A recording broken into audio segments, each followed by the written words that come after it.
It's Saturday night, and it's time for the Too Sweet Wrestling Podcast. I am your host, JC. We got JMANzLEGIT, Chase 2850, and WWF TV. Gentlemen, go ahead, say hello for the fans tonight. On this day, I see clearly. I'm so damn blasted right now, it's not even funny. Oh, God. Double Z will get drunk in just a few hours. But greetings, everyone, and welcome Somebody, to another please, give me exciting some edition. Viagra. Welcome to another exciting edition of the Too Sweet Wrestling Podcast. Shout out to David in the chat. What's going on tonight, David? Hope you're enjoying your night. Oh, man. But yeah, we got quite a few things to talk about, especially not just recent stuff, but also some good classic stuff from the old days for all you wrestling fans. Also, for those who are watching, if you guys have any interest in going to see it, Venom Let There Be Carnage was actually a pretty damn good movie. I took my nephew this morning, and we had a blast, a lot of laughs, so definitely go check it out. I told you so. I'm not going to give you guys too much info, but definitely stay put for the credits because there is a mid-credit scene. I don't know if there's an end credit scene because I was kind of being rushed by the cleaning crew, but there is a mid-credit scene that ties into the next Marvel movie project. So definitely stay tuned for that. And yes, there are boobs in the movie.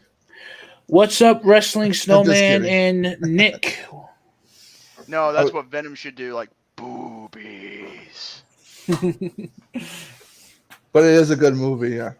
So yeah, it was. I enjoyed it from beginning to end.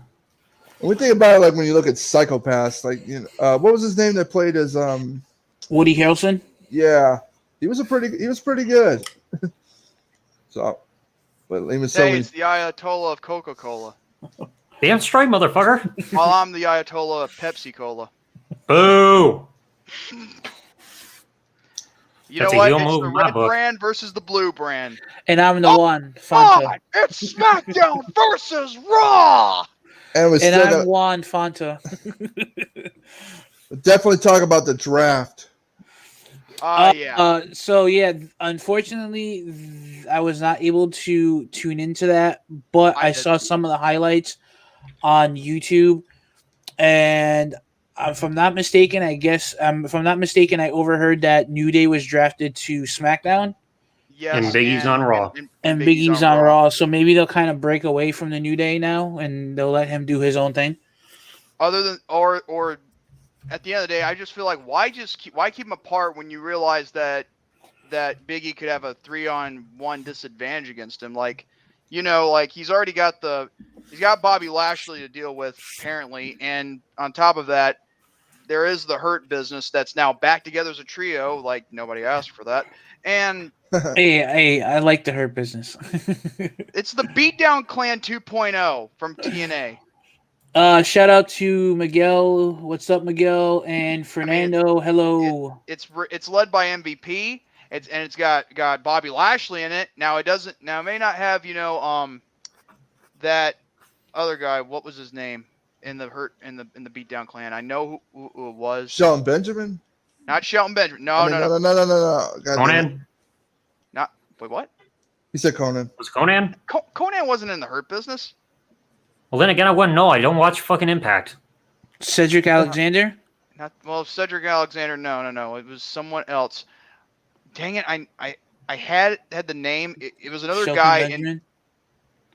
Are you talking about another group like the Hurt Business? Or are you talking about? No, it was a group. Business? No, it was a faction that MVP ran in TNA when he was in TNA for a short period of time. Yeah, I wasn't watching when MVP was in TNA.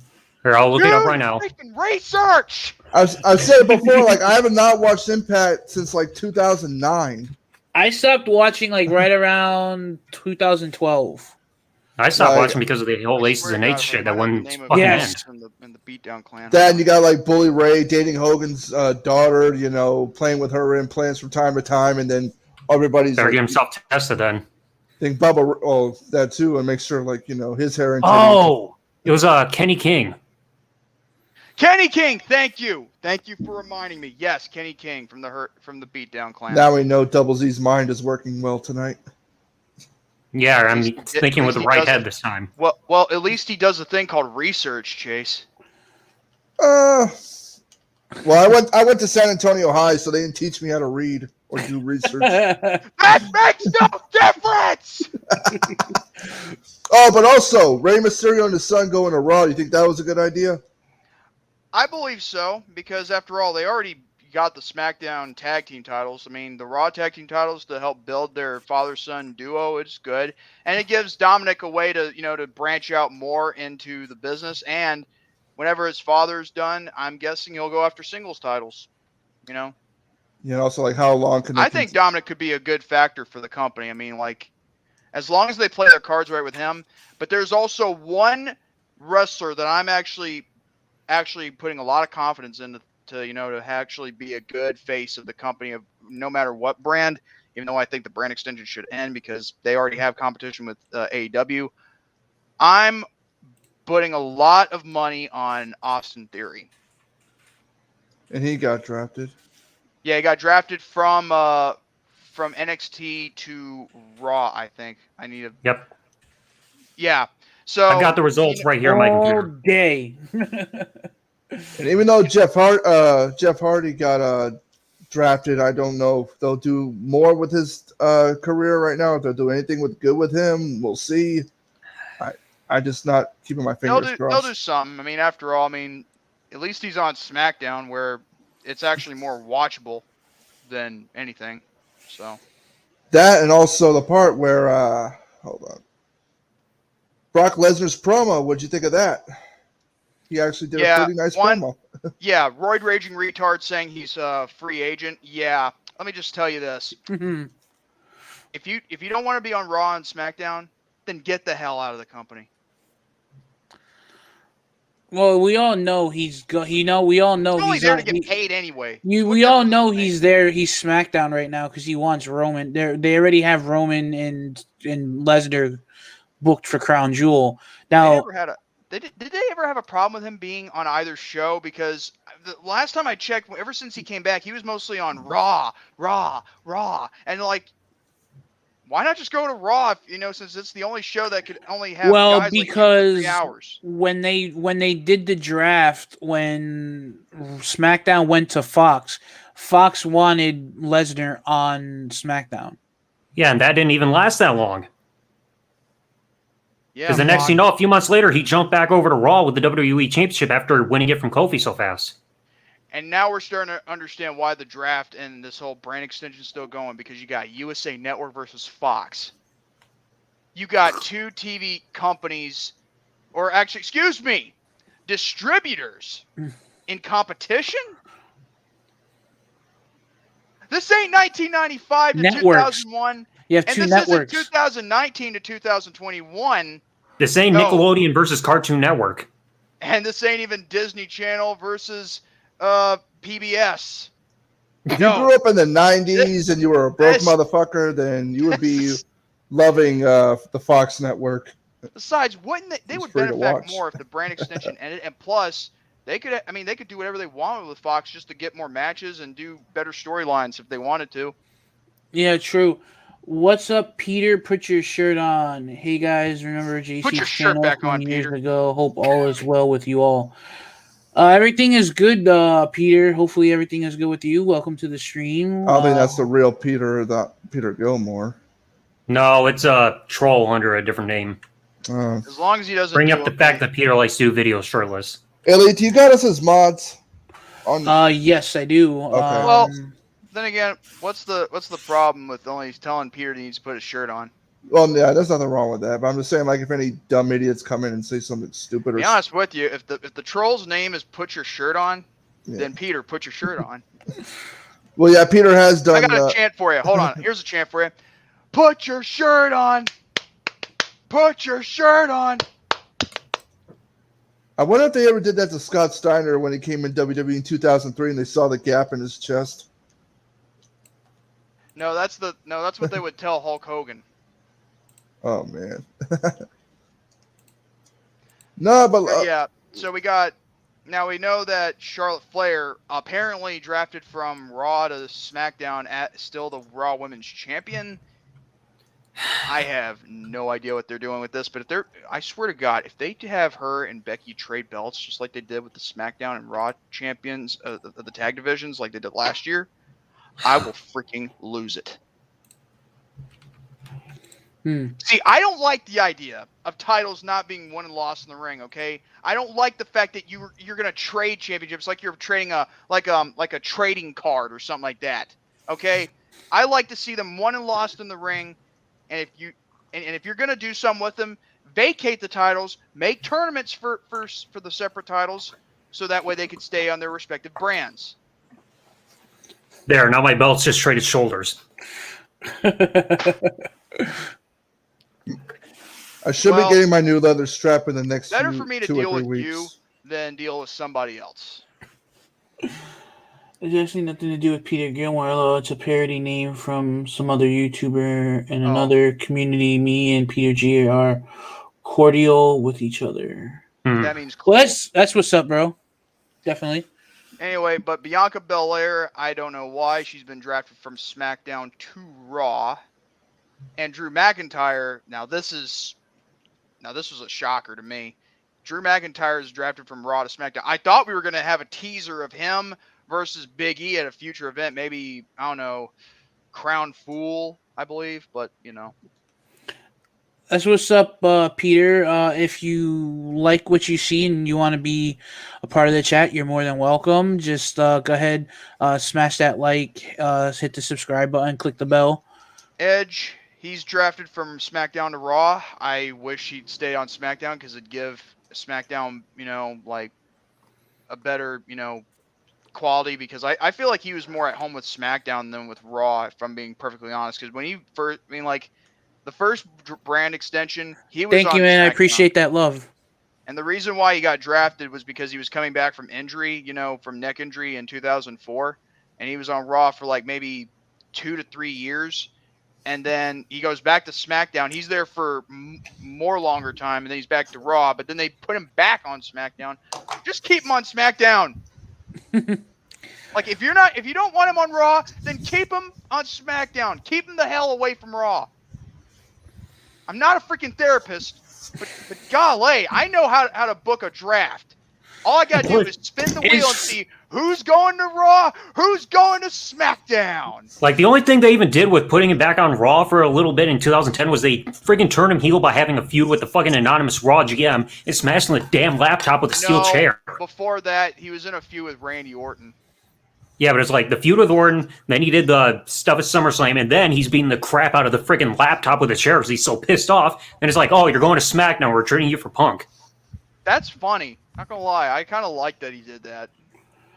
I agree with you, Miguel. They should. I was annoyed with the tournament. that whole constant interruption from that computer. Anyway, Ding, ding. I didn't see the point of that bullshit. Makes me want to take this laptop here and do the exact same thing, but I'm not going to do that. Not like some people want to do, just so that way they have loss of connection with other people, especially stalking other people. What do you guys? I think I know what you're talking about. I won't. What do you guys think of them bringing back the King of the Ring and the Queen of the Ring? Actually, it's Queen's Crown, and I'm glad they call it the Queen's Crown, because if they call it Queen of the Ring, I'm like, well, you know who's gonna win it, right? Oh, Charlotte. I know who's gonna win it. I know who's gonna win. The Queen, Charlotte Flair, the newbie queen. But see, though, they shouldn't allow her. But see, though, here's the thing. This is what I think they should do. They should have the tournament, right? Have it a combined tournament, SmackDown and Raw, right? It's gonna be that, of course. And then the winner, whichever brand they belong to, gets a title shot for that brand's respected championship. That's what they should do. That's why I'm saying they shouldn't allow Brock Charlotte Lesnar to in be 2002. involved. Yeah, they should Like not Lesnar in allow. 2002. They should not allow Charlotte to compete in it. Yeah, but then again, they might have her vacate. We got Spectral in the house. What's up, Spectral? The only thing I think that should happen is if they don't need it. I hope they don't trade. I'd rather let them, vacate the titles for future tournaments or whatever. But then again, that's just me saying. Or a battle royal. Do a freaking battle royal like you did with the world heavyweight title. Nice. What the hell is? Oh God! I just got an email from the Raw GM saying Chase is a fucking piece of shit. I got an email hanging between my balls, you piece of shit. You're between your balls. Ew.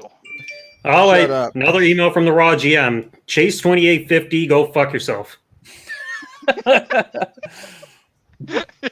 Ed's called the anonymous Raw GM an overgrown speak and spell. It wasn't even that. A buddy of mine went to a Raw one year and they had that. And when they flip the monitor up, all it is just a script. It's a piece of paper, a script of paper with text on it, and it's just it's taped to the monitor.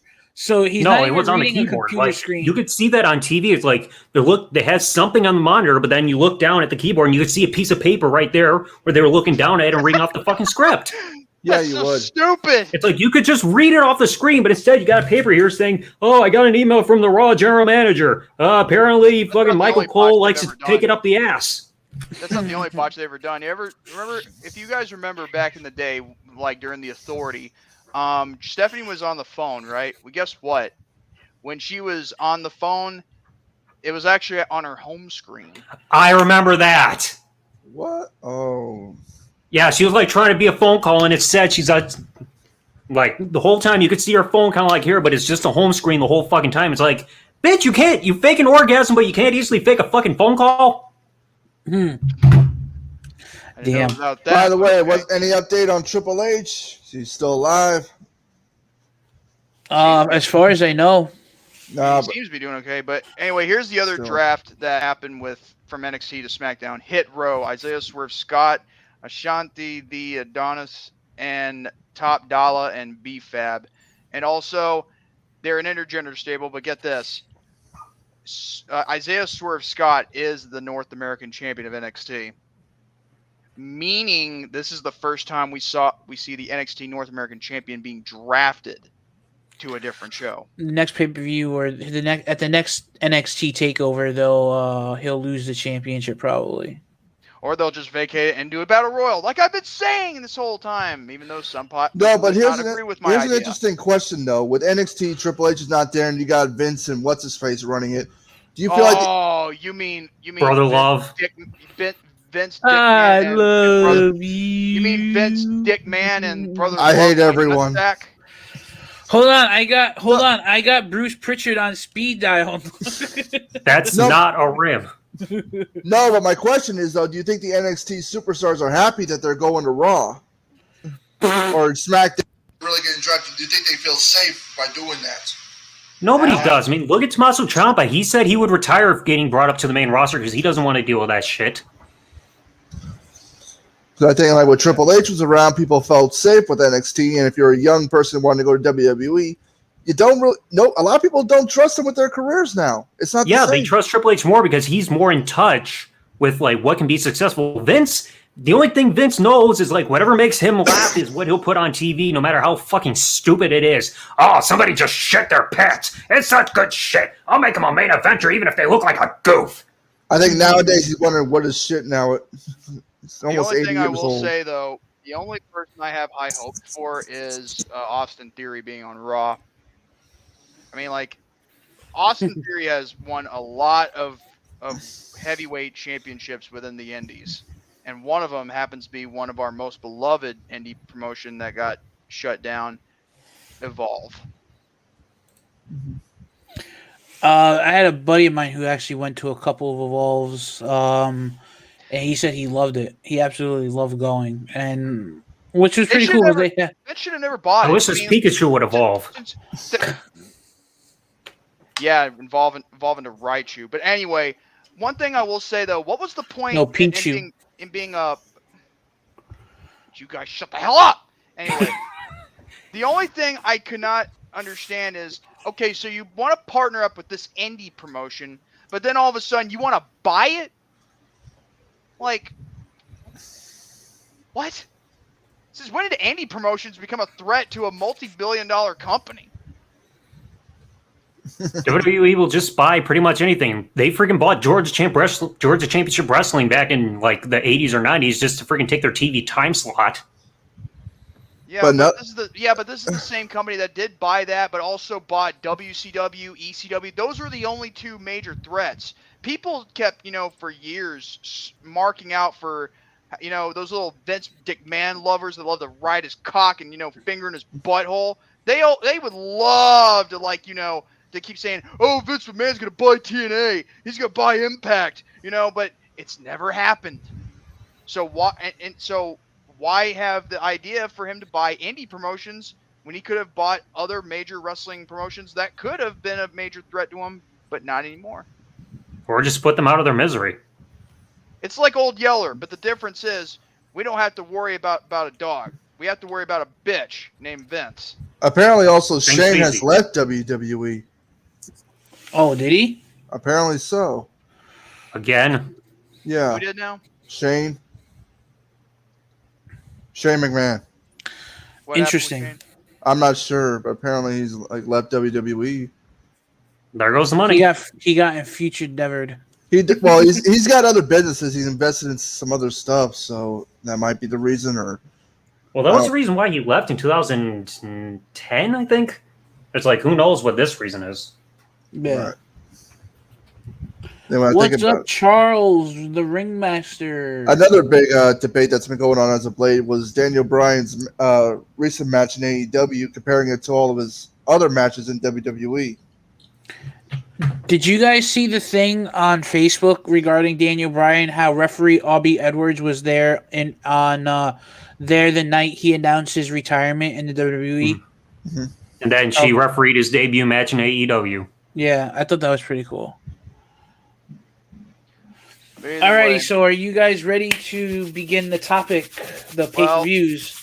one thing we need to point out, we know Roman Reigns is still with SmackDown. We know that RK Bro, Randy Orton, and Riddle are still on Raw. Thank God, because of the Raw Tag Team Champions. Why would they want to be drafted? Usos are still on Raw for now. I know what you're doing. And you want Paul Heyman to be excommunicated. We'll see. I want to see the No, Raw. they'll get brought back to SmackDown because there's no they shouldn't be breaking up the bloodline. Yeah. I don't care what happens as long as they got good picks. But the thing is, most of the picks they've got for Raw and SmackDown, I wouldn't call these picks because you're keeping some people on the same brand. I mean, if you're gonna have someone drafted and random from Raw to SmackDown, just do that instead of announcing that they're gonna stay here on SmackDown. Complete This waste. one's going to Raw. Out of all the drafts, I think the one from 2002 is my most favorite. I think the one, what my favorite is? The one in 2004. That one. Better than the 2011 one where Cena got drafted twice. That draft, I mean, the 2004 was it wasn't too bad, and seeing the Triple H and Eddie Guerrero match, I mean, That was good. Yeah, Triple H got drafted for no fucking reason. I was kind of happy back then because of the whole get rid of Evolution type of thing. So yeah, we got Happy Corbin and another ridiculous gimmick again. I hope they do something with him. Otherwise, he could just leave while he has a chance. And Madcap Moss, they still have them on SmackDown. We got Nikki Ash and Rhea Ripley, the women's tag team champions on Raw. Even though that doesn't matter because since they're the women's champions, They can go anywhere. They can go anywhere. So what does that even matter? Except NXT because they got their own tag women's division for whatever damn reason. Well, the reason why they did that was because nobody was the WWE Women's Tag Team Championship wasn't being defended that much on NXT. So, But still, there's barely even any tag teams on either friggin' main roster or NXT. Like I freaking said in my podcast, there's barely anything. Why have a damn division? I agree. I hate when I get in rage mode. Keith Bearcat Lee. Now, the reason why he's called Bearcat is paying homage to a wrestler, deceased wrestler who was once known as Bearcat. Mm-hmm. And he's staying on Raw, and Naomi's staying on SmackDown. Now, here are more before we get into our topics. Akira Tozawa is staying on Raw. Doudrop, Drake Maverick are staying on Raw. John Morrison's staying on Raw. Hold on, Drake Maverick on Raw? I thought he was on NXT. No, he's still a part of Raw. Because I know when he got released, they did that whole storyline saying he got rehired in his competitor in NXT. 24/7 title. No, fuck that belt. Yeah, that's the reason why he's on Raw. We all know that's your next belt, Zach. Hell no, I prefer the Hardcore Championship. That's more manly. I want to get, what I want to 24/7 belt looks like the freaking Waffle House logo just with numbers put on it. fact, you want to know what I think? I don't think they even that have it on WWE I should Shop. get myself. I should get myself, the 24/7 and the Hardcore Championship. That way, I can unify and becoming the Hardcore 24/7 7-Eleven champion. I think Highway they I-55. do have the Hardcore Championship on WWE Shop right now. But anyway, Nia Jax, R-Truth, Reggie, and T-Bar, stupid name, they stay on Raw. And for those who stay on SmackDown, the only one is Toni Storm. Now, those that are drafted from different brands. Leah drafted from NXT to SmackDown. Alpha Academy, Chad Gable and Otis, they're drafted to Raw from SmackDown. Apollo Crews and Commander Aziz drafted from SmackDown to Raw. Drew Gulak drafted from Raw to SmackDown. Mace, Mansoor, and Mustafa Ali are drafted from Raw to SmackDown. And finally, Zelina Vega is drafted from SmackDown to Raw. By the way, this is the first time they've actually done this, even though why shouldn't they? Because I remember when there was a lot of teams that were broken up in the 2004 draft, they finally split a tag team between Mace and T-Bar. What's left of, that I don't even want to remember that name. Dang it, I didn't want to remember the name, but thank you for bringing it up. Retribution. That or the world's greatest tag team. One quick thing. I'm checking WWE Shop to find the Hardcore Championship. All of a sudden now they've just released the old version of the tag team titles back when you had Raw and SmackDown separate ones. Back when they had the different designs, everything. That's now on WWE Shop as we speak. They're back on Shop right now. Brand new. Can you screenshot? But I know you can find the Hardcore Championship on there, like I was mentioning. Damn, my phone's over here. I can't reach. I just said I'm good enough to be Hardcore Champion, Charles. What are you talking about? And I can't click open a new tab on this thing because it'll ding me off the screen. Yeah, that's the supplement. Hey, network, what's going on, bud? That's the supplementary picks, from the first night of the draft. So that's going to be it until this Monday on Raw when we'll have more. But I hope. Any predictions of who you think will get drafted? Well, I was thinking Roman was going to be drafted to Raw because that would have made sense because they had that red glove on him. Yeah, but I mean the blue. Well, the Universal belt he will turn red if he does get drafted. Draft Randy Orton back to the Marines. Well, So what if it He turns can't. back to red? He was. the Universal belt. It looks better being blue. Red sucks. Yeah, and you know why it's blue? It reminds you of being blue balled. Need I say more? I used to be blue ball, but that all ended back when I was 16. You're still blue balls. That's why you're so sexually frustrated and always pissed off. Maybe. I don't fucking know. Maybe? I don't know. Tonight on the wrestling podcast, you're more blue sexually balls. frustrated than I am. That's why everything pisses you off. You break your chair. You lash out at everybody. That's why. You need to start fucking more. You need to fuck until your dick falls off. I'm trying. Good damn. Like a spider. Well, you're not trying hard enough if your dick is still there. Like a See, you're getting spider. pissed off again. You ain't fucking enough. I knew it. Shut up. Is Big drafted? Yes, he's drafted from SmackDown to Raw. Now, we can get to our topics now if you want to. Yep. Joe, All right. you? All right, ladies and gentlemen, we will be back in just 30 seconds. Here is a look at our official Too Sweet Wrestling Podcast intro.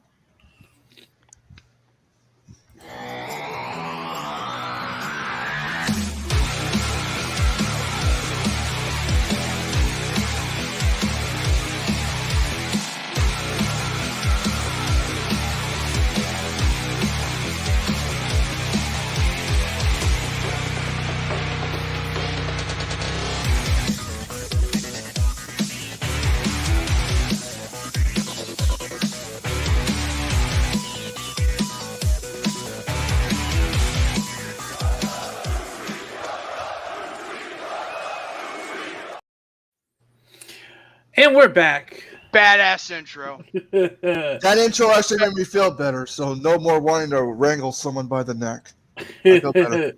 Thank you, Elite. You're welcome. I give you most of the credit.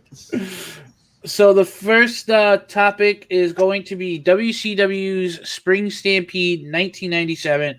Opening match was Rey Mysterio versus the Ultimo Dragon. Even though he was Ultimate Dragon, they bill him as Ultimo Dragon, which is weird.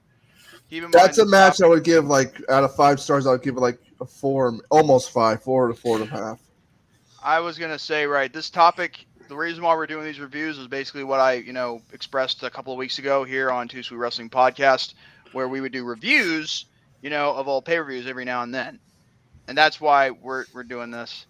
Yes. And, there we go. Thank you, Wrestling Snowman and Charles. Yeah, it took a little bit to get that intro made. Just because the fact is that I had to get everyone's input, and then I had to send it off to the editor and everything like that. And I had to do like 4 or 5 revisions because he just wasn't listening. I guess you can't understand black and white.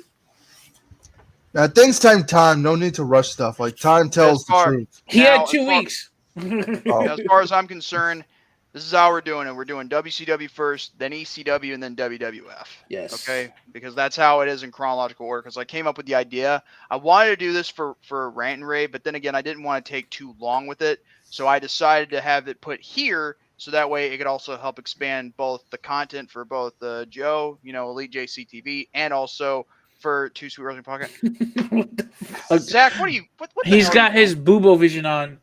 I can't see shit right now. Actually, I bet you're seeing an eye full of boobies, and I bet you're jacking off to it. No, the damn thing's not even connected, no matter how badly it No wanted wonder to you be. were going like this earlier. What do you expect? It's a regular hand motion. How can you see me through that thing? No, I legit can't right now. I'm just facing the right direction. I know where my monitors are. For now. For now. Fernando.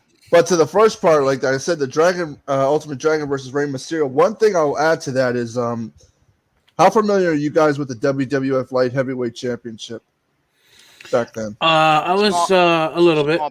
Just a small portion of it. Only thing I know about was the fact that after they won the tournament, they did have Taka Michinoku hold it for a very long time, but then again, they didn't exceed anything with it. They didn't have it defended more. Yeah, it didn't get anywhere.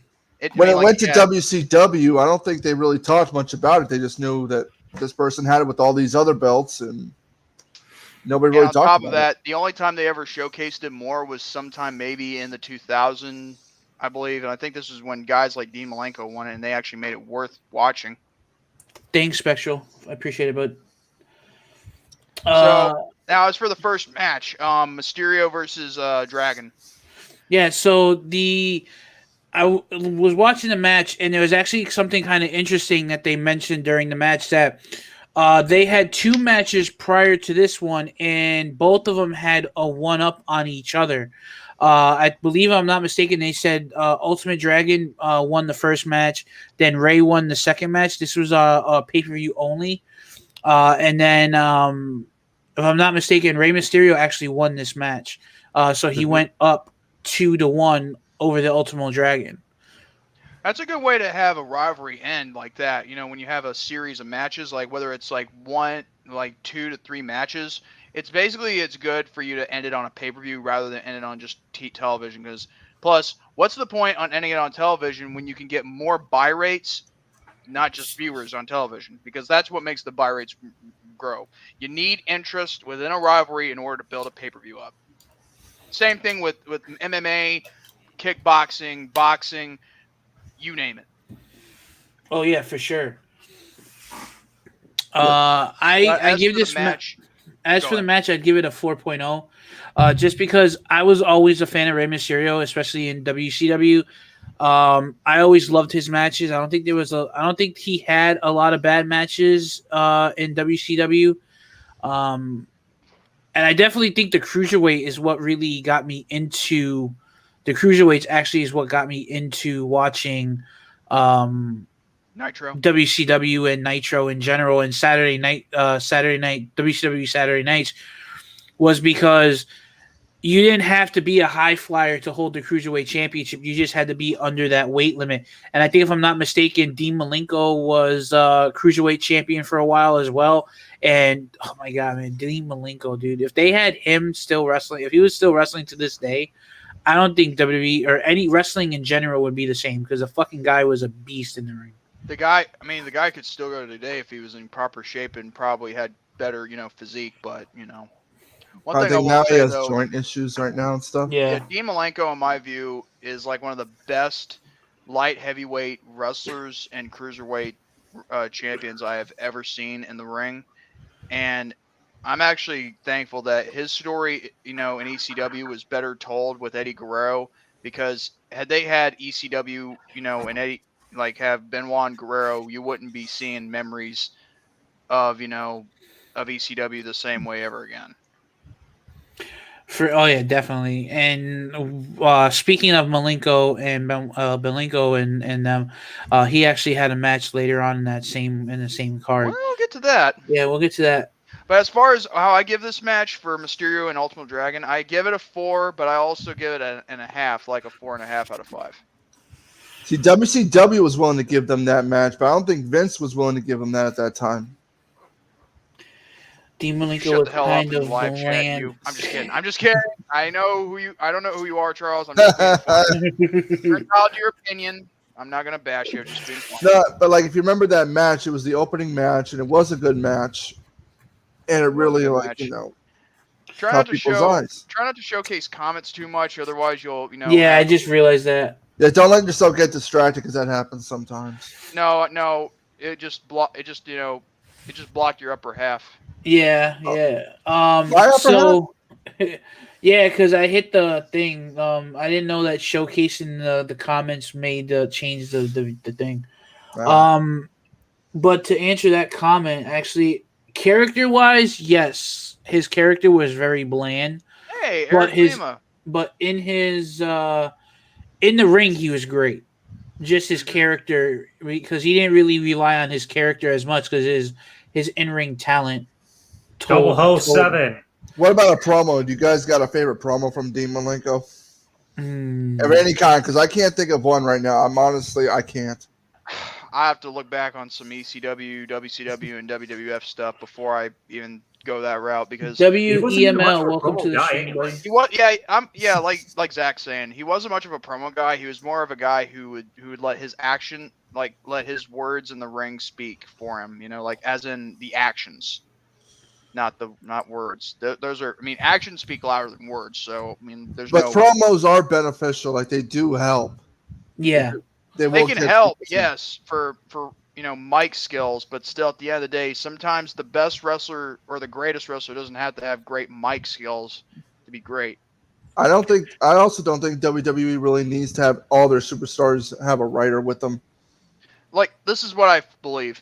As long as you do good in the ring and the crowd is behind you or they're against you because you're being a bad guy, give or take, then yes, you're doing your job well done. Zach, your thoughts on Rey Mysterio versus Ultimate Dragon from Stampede '97? Definitely a great match. Best way to open up the show, because of course cruiserweights are always going to light up the crowd, get them all excited and everything. I think I'm a bit numb to the luchador style, because I've seen so many of these matches. You look in WWE, you see so many times, you see Rey versus Chavo all the time. So it's I'm kind of a bit numb to the luchador style after all this time, but it was still a great match, amazing back and forth stuff. These two have amazing chemistry. But again, that's easy to do between two luchadors, because that's a mix of blending style there. And of course, I don't think Dragon Mexican or Japanese. It's one of the two, but it's a pretty similar style though. But I think the only thing I was just a bit iffy on was the fact that it was just a regular Frankensteiner that Rey did win. Usually it seemed more effective when he's doing off the top rope, because then you're really driving your opponent down more, kind of like the one that he did against Eddie later on at Halloween Havoc. That one was a more effective Frankensteiner, because wasn't one just like Scott Steiner would do. Instead, you do off the top, it probably would have made more impact, being a more believable finish. Still, definitely a great match. If anybody has not seen it, go for it. If you need a great open air pay-per-view match to watch. So what would you rate it? I'd probably also give it at least a solid 4, maybe 4.25, somewhere around there. Okay. So anyone else have anything else to add to this match before we move on to the next one? Well, back then with cruiserweights, I don't think the WWF at the time really had many cruiserweights. They had 2. They didn't even have a division. They had 2, and it was built around Brian Christopher and Taka Michinoku. It wasn't until they only actually, two light heavyweights. yeah, those were the only two. Vince was really into the big guys, and so because everybody knew that big guys drew in the money, and little And kids, the big guys get him hard. but also there's the thing is a lot of us were kids during this stuff, and even kids now they watch wrestling. If they see these big guys dominating, they're more into that. Like they're not really paying much attention to all the great athleticism from the lightweights and stuff like that. They're more interested in like a 6'5", 275-pound guy than a freaking 5'5", 160-pound guy. Oh, they're chocolate. Kids are like that. They want to see like the larger than life characters. I know I'm not supposed to be distracted, but you know what I think? One of these days, Charles will turn himself from the ringmaster to Stone Cold. Do you have $1 million title with you too, buddy? Anyway, yeah, that's a great way to open up the pay-per-view. When I saw that, I was like, wow, you're already becoming match of the night already. Nice work. All right, so we're gonna move into the women's championship match. Akira versus defending against Medusa. There's only one thing I got to say about this match. I mean, despite it being around 5 minutes, it didn't really amount to anything good for me, other than the fact that sure there was a couple of hits, but there were some botches here and there. So I give this match a 2, mostly due to the fact that you had something going, but then the rest of the 3 stars that you'd lose would be when you get some people involved into the match interfering, and that's why I consider this a 2. Now this ain't the worst match on the card. No, it's going to get a lot uglier if we keep progressing, but then again, what do I know? So for me, I didn't really care for it. Again, like I said, it didn't amount to anything, like you said, and I agree with you there. Which, be honest, is really sad because Medusa can freaking go. Formerly known as Alundra Blaze in the WWF and former WWF Women's Champion. Although they never did make her WCW Women's Champion. No, they didn't. And I wonder why. The belt wasn't even around. I know what they will do. They'll just make her Cruiserweight Champion. Yeah, they did. They made her Cruiserweight Champion in WCW around late 99 and early 2000. You don't believe it? And then they put it on Ed Ferrara. Look up the history. Oh, God. Oklahoma. So I'd probably give this about a 1.5, to be honest with you. Because I think if it wasn't for the commentators, I think this match would have been garbage. Hot garbage. Hot garbage. Because they were hyping this match up way too much. They did. The only thing I will say, though, what was the point in having a women's division if you're not going to showcase them like every week on Nitro? A lot of the women in WCW were either the Nitro girls or valets. They didn't have any actual established women wrestlers, except for if they bought any of the women from Japan. They had Jacqueline. They had some stars that were actually going to be future women's champions in WWF, later known as WWE. I'm surprised that most of those women actually could go, like Molly Holly or Jacqueline, or maybe even someone else that we don't know about. Yeah. But now I feel like a lot of good talent. There's a lot of good talent, but they will not go to WWE now. They just won't because they just don't trust them with their careers. It's hard to trust. Someone's telling me to turn on my porch light, but like I said, I gave this match a 2. You gave it a 1.5. What about you guys? What about you? Wait, who gave it a 1? Who I gave it a 1.5. Oh, okay. I'll be right back. Okay. Just give me like a few seconds. I just need to turn on my porch light because I think I'm getting DoorDash. Okay. Oh, he's trying to copy me. There you go.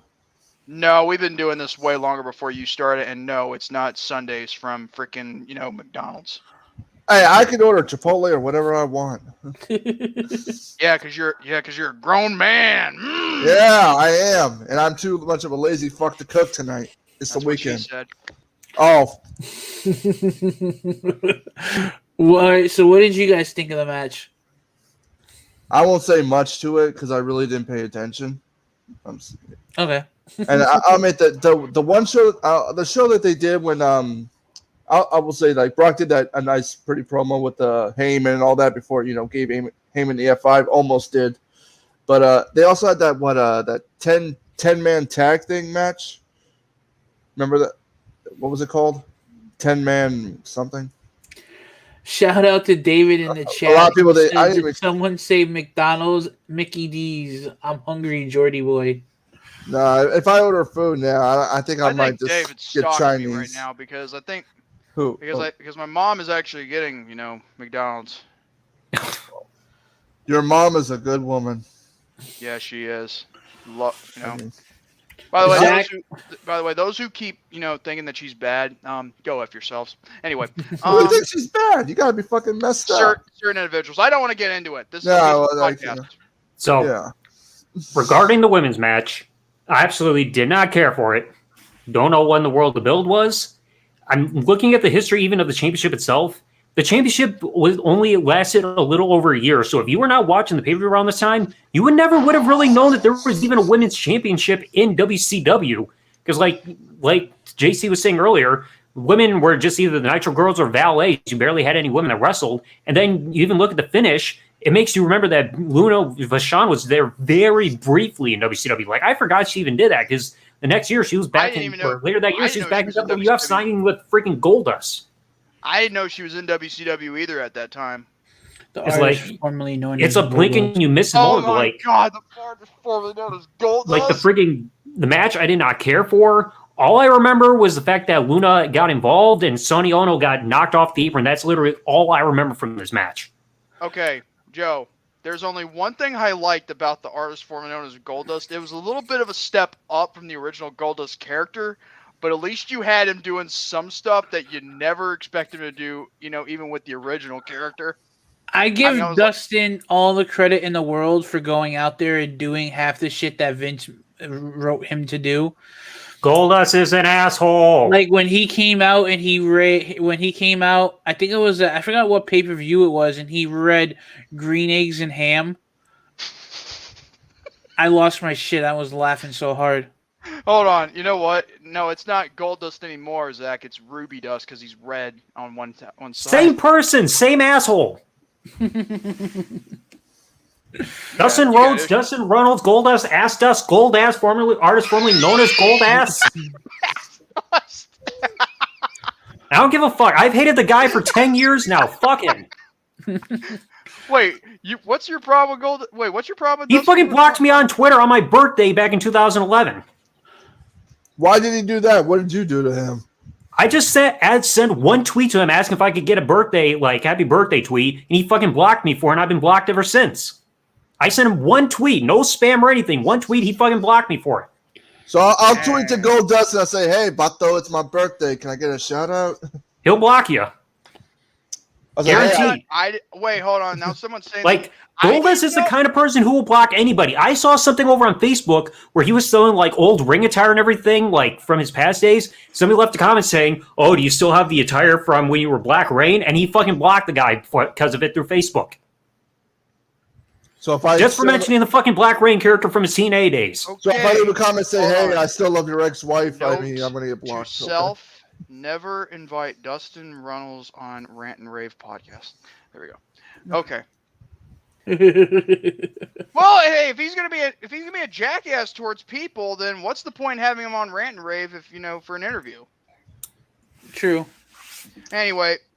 You see him on TV, you think he was a good guy because he would act stupid and stuff. Even back when him and Booker T, 2002, 3, 4, you think he was a nice guy, but in real life, he's an asshole. Yes. Yeah, and he was also having freaking drug problems and all that shit. I think he still has problems. I think he's just having self-esteem issues at this point. But let's keep back on topic. I know he's a heavy. I didn't mean to stir us off topic. I just wanted to make the show funnier. He used to be a heavy. Yeah, now you did by making me get pissed off.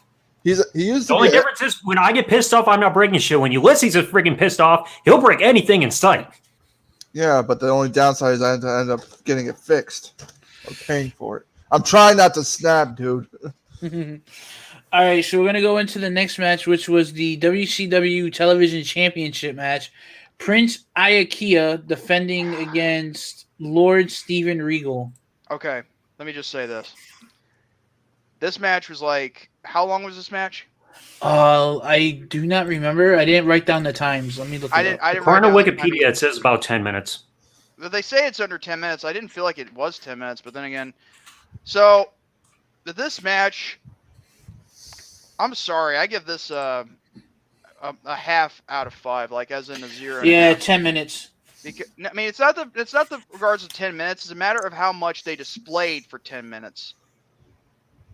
I mean, like, if you're gonna build a story between two guys over a championship, put a little hype to it, and put a little, and also try to give in more hits and more maneuvers, because all I saw was Regal getting offensive throughout the match, and on top of that, there's only a few rest holds, and it wasn't really amounting to anything other than just, you know, now the post-match beatdown, it really didn't satisfy me at all. I mean, like, it was like, what was the point when you could have used that submission maneuver, the Regal stretch, and won back your TV title instead of dicking around playing with the crowd? No, and besides, Regal's had better matches. This one, I mean, no offense, I'd say this one has to be one of his worst, even around 10 minutes. The one with Goldberg, that one was a train wreck, but this one, at least he was able to. Him and Iaukea were able to have 10 minutes, but this one was bad. I give this a 0.5 out of 5. Write a note to self. Have Chuck Woolery on Rant and Rave podcast. Talk about Chuck Woolery. Anyway. No, just bring him on so that way you can yell at him. The price can never get over. Oh, you mean the Prince? Oh. Oh yeah. But the WCW, the WCW television belt. Like, I love that belt. I really do.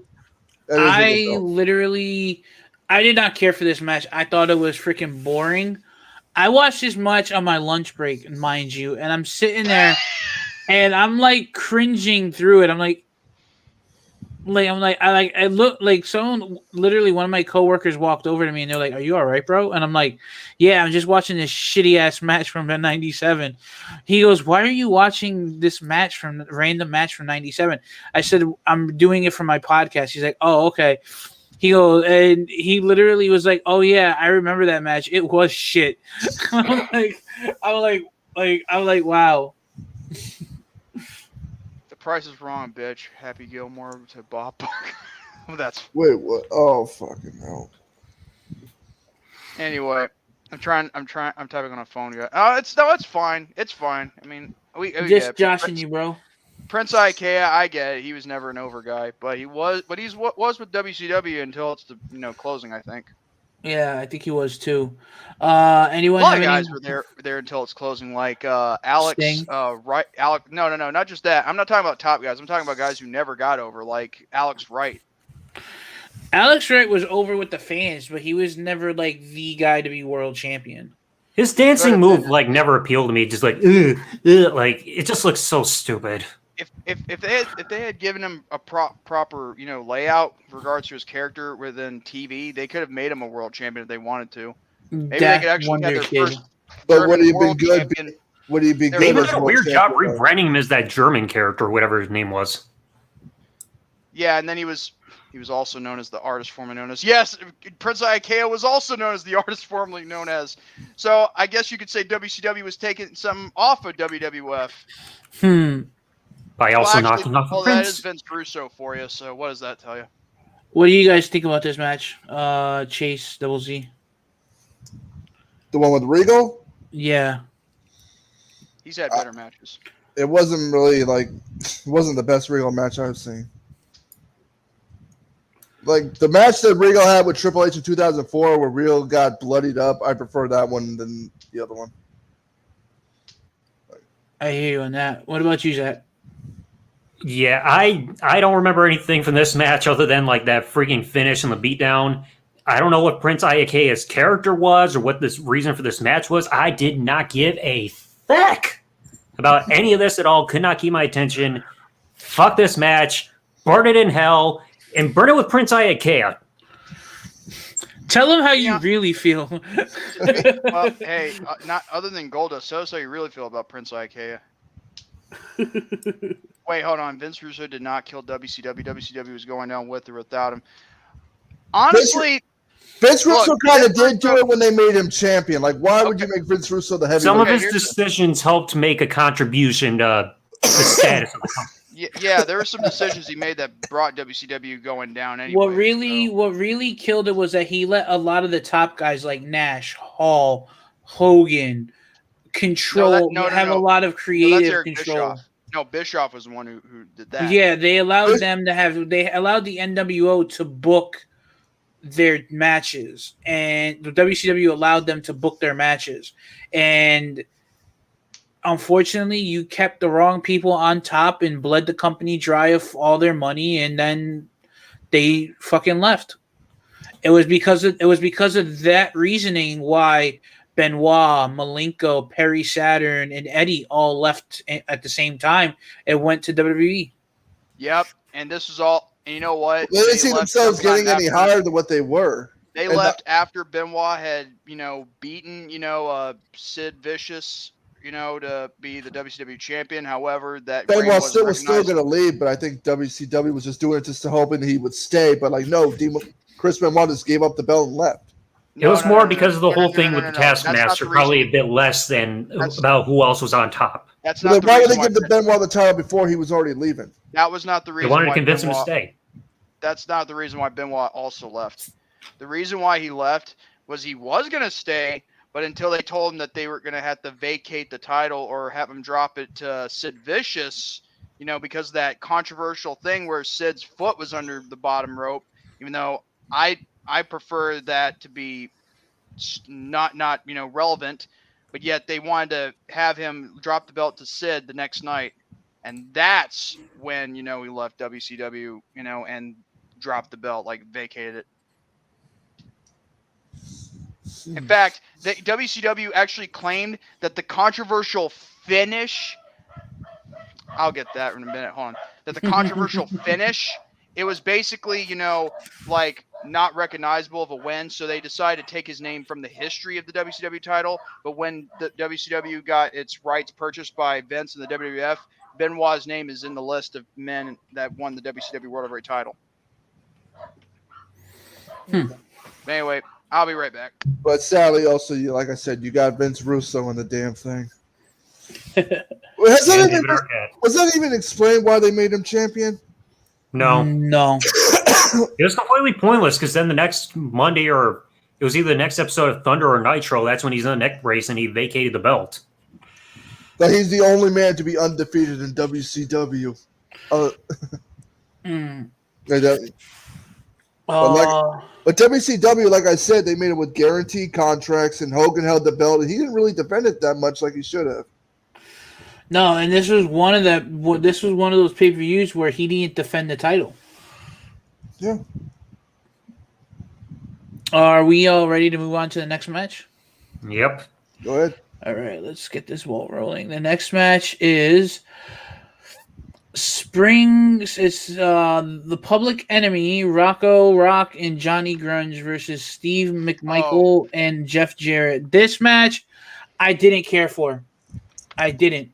There was I didn't care for it either. I barely remember that match. I think the only match I really remember involving Rosso Rock, or whatever you want to call him. Rocco Rock! Yeah, my boy, Rocco Rock! Rocco Rock! I got your damn rock, boy. Nah, but They seen it. The only thing I can remember involving Rocco Rock is him getting speared by Goldberg through a table. That match. That's all I can remember when it comes to him. There was other matches, but I just didn't give a shit. It didn't catch my interest. The thing is, too, this match went on for 42 seconds longer than the Regal match and was still bad. This match, to me, I gave it a 1. And you know what? Not going to lie, every time I give it a 0.5. The only thing that really takes this out of the equation is Steve McMichael. Why is that? And actually, this ain't a Sunday. This is a milkshake. There's a difference. No, you're good. Trust me, I know the difference. I wasn't talking to you. But anyway, yeah, I'm sorry. This match didn't really do any wonders for me. Plus, there wasn't anything on the line. Like, this was just, I mean, okay, even if we were to watch Nitro or Saturday Night or Main Event or Worldwide or Pro, you know, at the end of the day, we had to figure out the story behind why this match happened. It just felt like, but to me, this match, it feels like it's just put out there instead of built, you know? Yeah.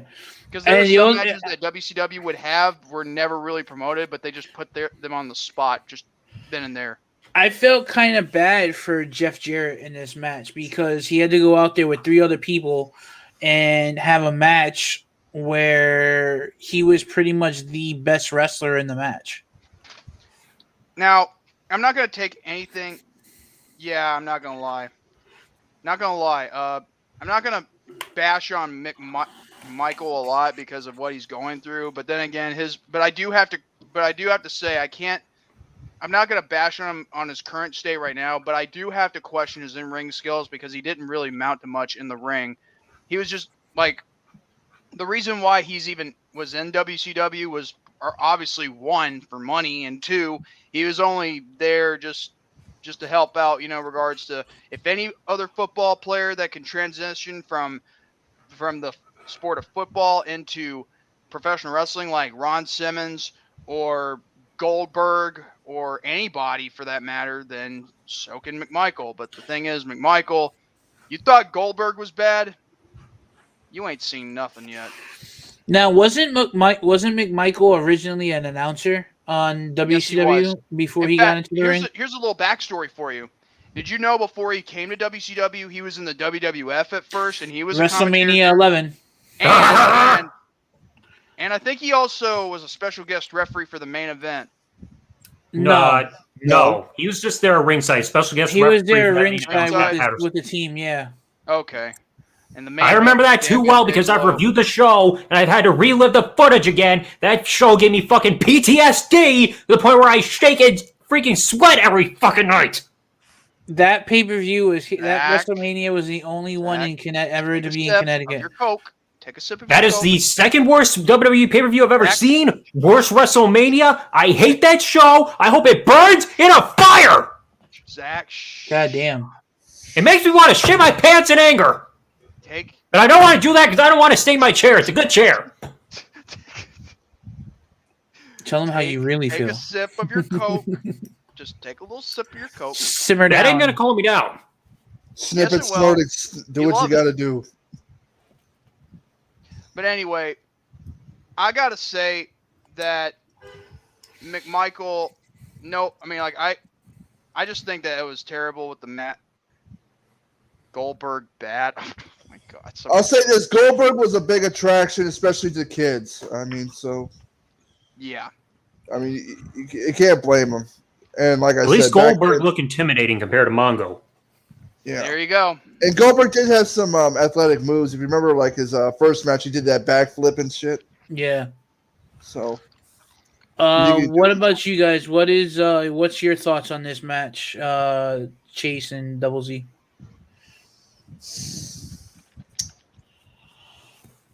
No comment. We got 2 whole other pay-per-views we got to go through. Those, I mean, like I said, those ones I haven't seen in so long, but they don't really come to me as great memories.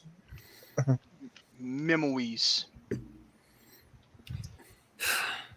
Oh man. This match, I don't remember anything other than the crowd just doing the whole freaking hands in the air shit with Public Enemy's entrance. Thankfully, I could hear the song because I listened to the DVD release of it when I downloaded earlier, so I didn't listen to the network. So just put your hands in the air, woo! And all I remember was like one of the guys from Public Enemy going through a table. Like, I know the purpose of this match was supposed to be like seeing if there was like tension still between Jeff Jarrett and Mike and Mongo because of them being the 4 Horsemen. But this didn't even feel like a storyline match because nothing really progressed, saying like, oh, they can trust each other or they can still have heat. It was just have a match to fill TV or pay-per-view time. Nothing got progressed. It's just there for the sake of being there. This match meant nothing. I will never remember it. Fuck it. But Deborah did look good. She always did. That's the well, she looked better. She looked better before Stone Cold got his hands on her. No, wow, that's fucked Wow. up. Yeah, she had less bruises. So Y'all are shit for that. I am so sorry to Deborah if she is watching this, even though she'd want to slap the piss out of Zach right now, but that's a different story. Deborah She is looks a nice so yo woman. when she was with Jarrett in WWF, those little mini skirts and that fucking crop top. Oh my god. We want puppies. Ooh, Puppies! I know that you guys remember Madeja, right?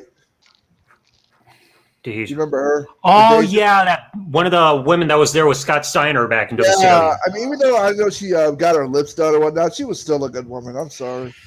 Got her lips done. I think it sucked very bad. Got her Yes. lips, she did something with her lips. She did have some surgery a little bit. Like if you look at her back then, that she did do something with her lips. She got them plumped up. I thought that was just I thought those were bee stings. Nah, but still, she's Or a a pretty. wasp thing, because let me tell you something. There's this one guy. Go ahead. I think if you guys don't know this, this is off topic.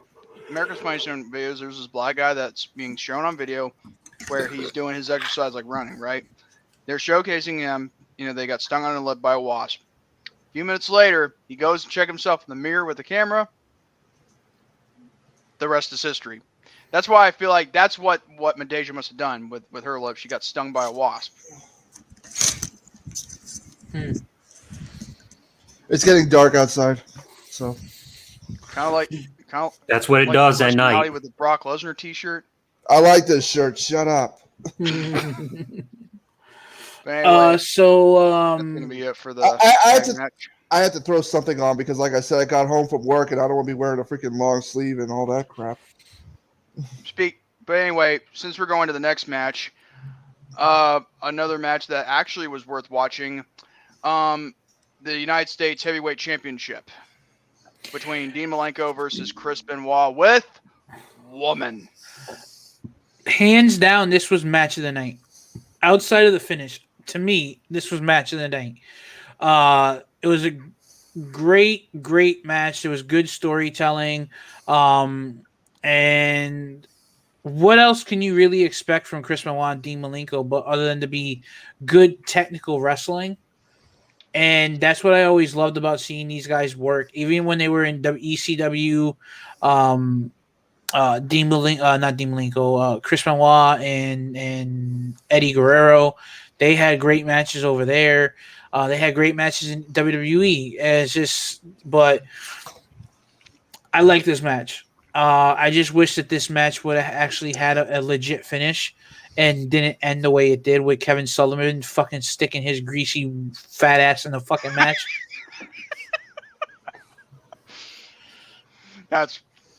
Hold on. No, sticking his fat, greasy Booker man self in the match. Just because of the ending, I give this a 4.5.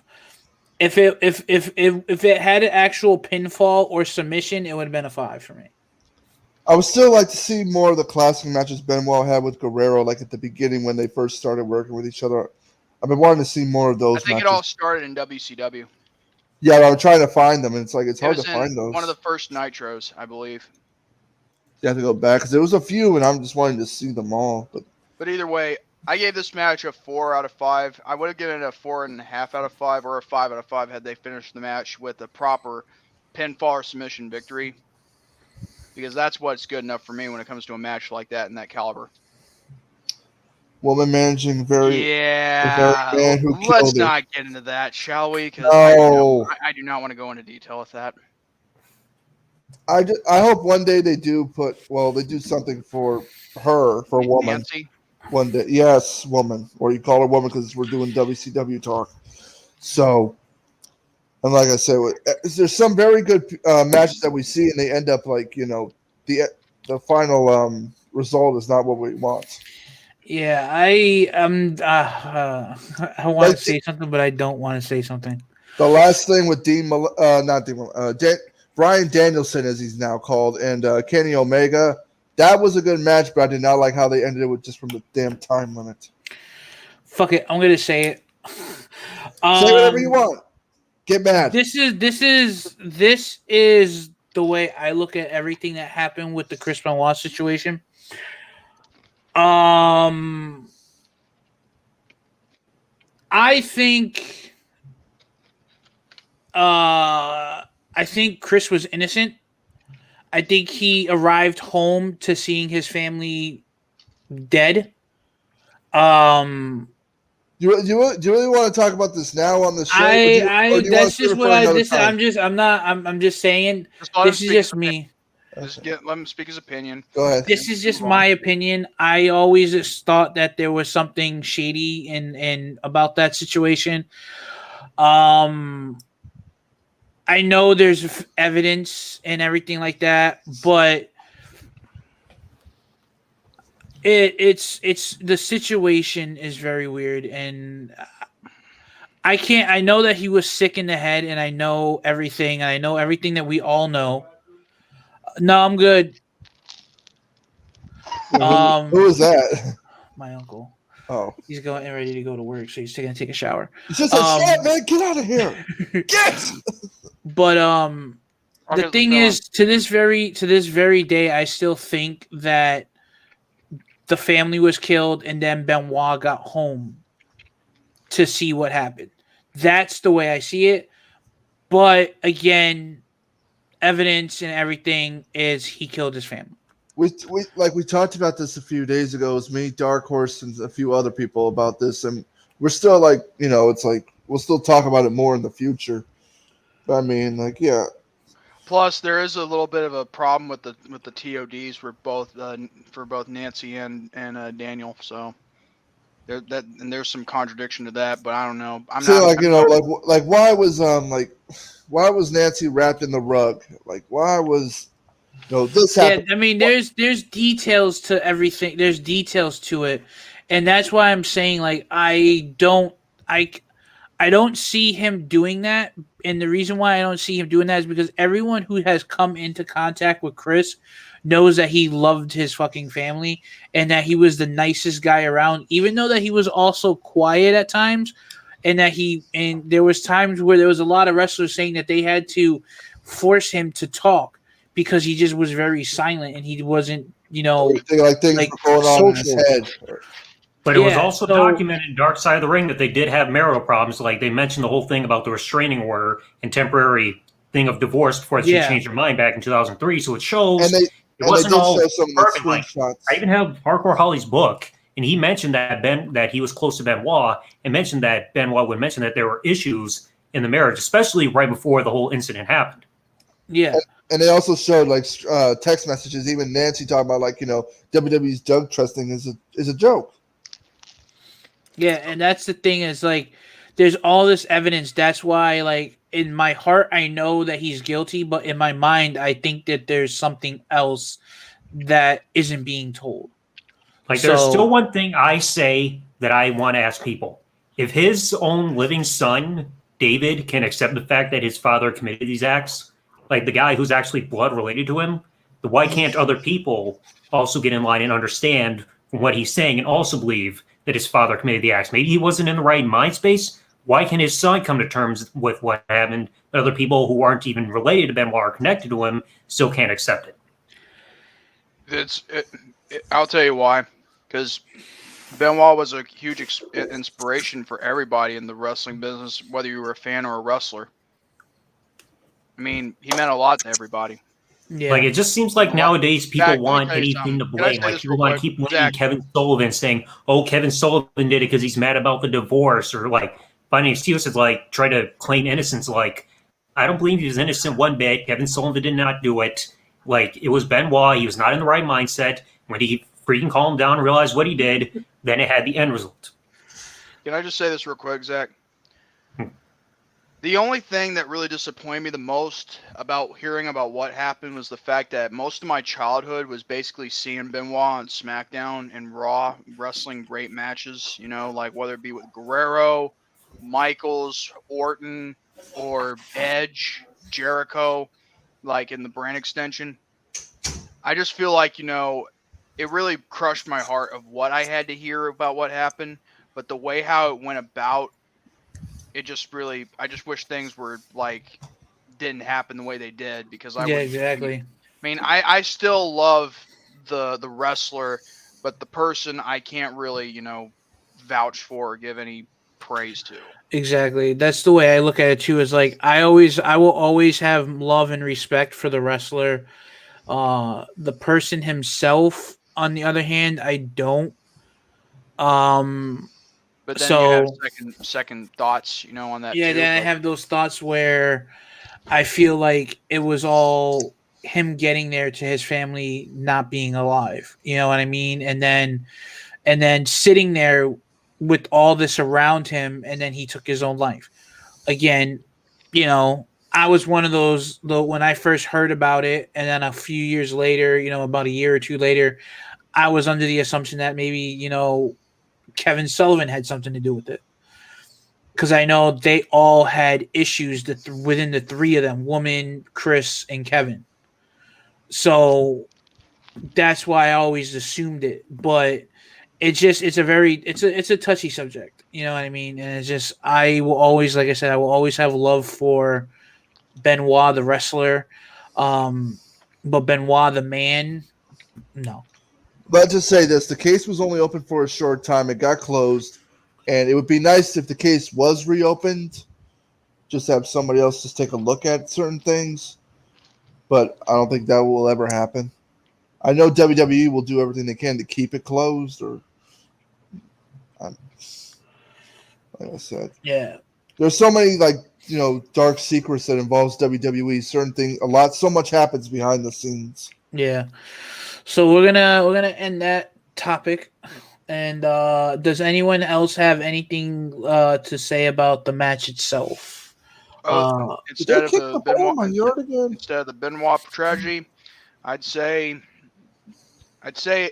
it was good. And I wish it would have ended great with an actual pinfall or submission victory, not disqualification. Same here. How about you guys? Either a pinfall or submission. What would you give the match? The match itself, Yeah. out of 5 stars, 4.5. 4.5. Well, 4. A better ending result. If I'll just say 4. Okay. Zach? Yeah, I'd also give it a 4. It's always great to see technical wrestling like back and forth. If they wanted to do an attack with Taskmaster or Kevin Sullivan just to progress his feud with Benoit, do the attack after the match instead of like giving it a non-clean finish or anything. Put a conclusion to a great match and everything. Wouldn't feel like a letdown at the end, but still a great match regardless. Like I said, Plus, keep the attack for after the bell rings instead of doing it the way it did. It's like ruining a masterpiece. Say ruining the Mona Lisa with watercolor. Exactly. Oh, so it comes to technical wrestling. Like how much do you think that WWE's Performance Center is teaching them that? Probably not. Not much. Giving them that. Let's say it came from another company. But I don't think all like they teach them is just no sell everything, do high spots and super kicks and all that shit. They don't teach you how to slow things down and tell a story. They've ruined the super kicks. Wait a second. Every wrestling school has to teach you on how to sell moves and all that stuff. Yeah. But in WWE, they ignore it. Yeah, but here's the problem. The problem is that WWE isn't wanting to let other guys do that to build their in-ring style or anything like that. They're just doing what they can to produce wrestlers, like as replacements rather than just, brand new stars. That's all they are. Exactly. They're just waiting in line for someone to get fired, and then they come in, and then it's like a cog in the machine. How open are you guys to all these new people that are coming into WWE? As long as they can, look, the only thing I'm only good for with them coming in WWE is if they were to, amount to something in regards to viewership capabilities. I mean, like, I like a wrestler to, to be good in the ring, but having eyes drawn to television screens is another different story. Like, is all these new people, like, is there any of them right now that actually, like, really draw your eye? Or that you feel like, it's like, I like this person? No. Like, when you were kids, like, what was your favorite wrestler? Like, what drew you to them? I'm still drawn to AJ Styles. I mean, like, and I think that's the reason why I'm still watching Raw for the time being. I watched Raw through the reason why I didn't watch Raw through the pandemic of when no one was in the building was because I was getting sick and tired of seeing emptiness. Same with me. So. For me was Shawn Michaels. And the reason is because I actually was a Rockers fan. And then when Shawn went on his solo run and I got to see the character that he got to be and his larger life persona and shit like that, I thought it was amazing. I was like, oh my God, and then he was Intercontinental Champion. He had that match with Razor at Mania 10. And then WrestleMania 12, he was wrestling. Well, WrestleMania 11, he wrestled Diesel and lost, and then WrestleMania 12, he went on and won the WWF Championship in that Iron Man match. So it's like I got to see a lot of his growing through the character wise through the 90s. You wonder, sometimes you wonder why can't stars be built like that nowadays. Yeah, I mean, Shawn Michaels wasn't the largest athlete or tallest or muscle build.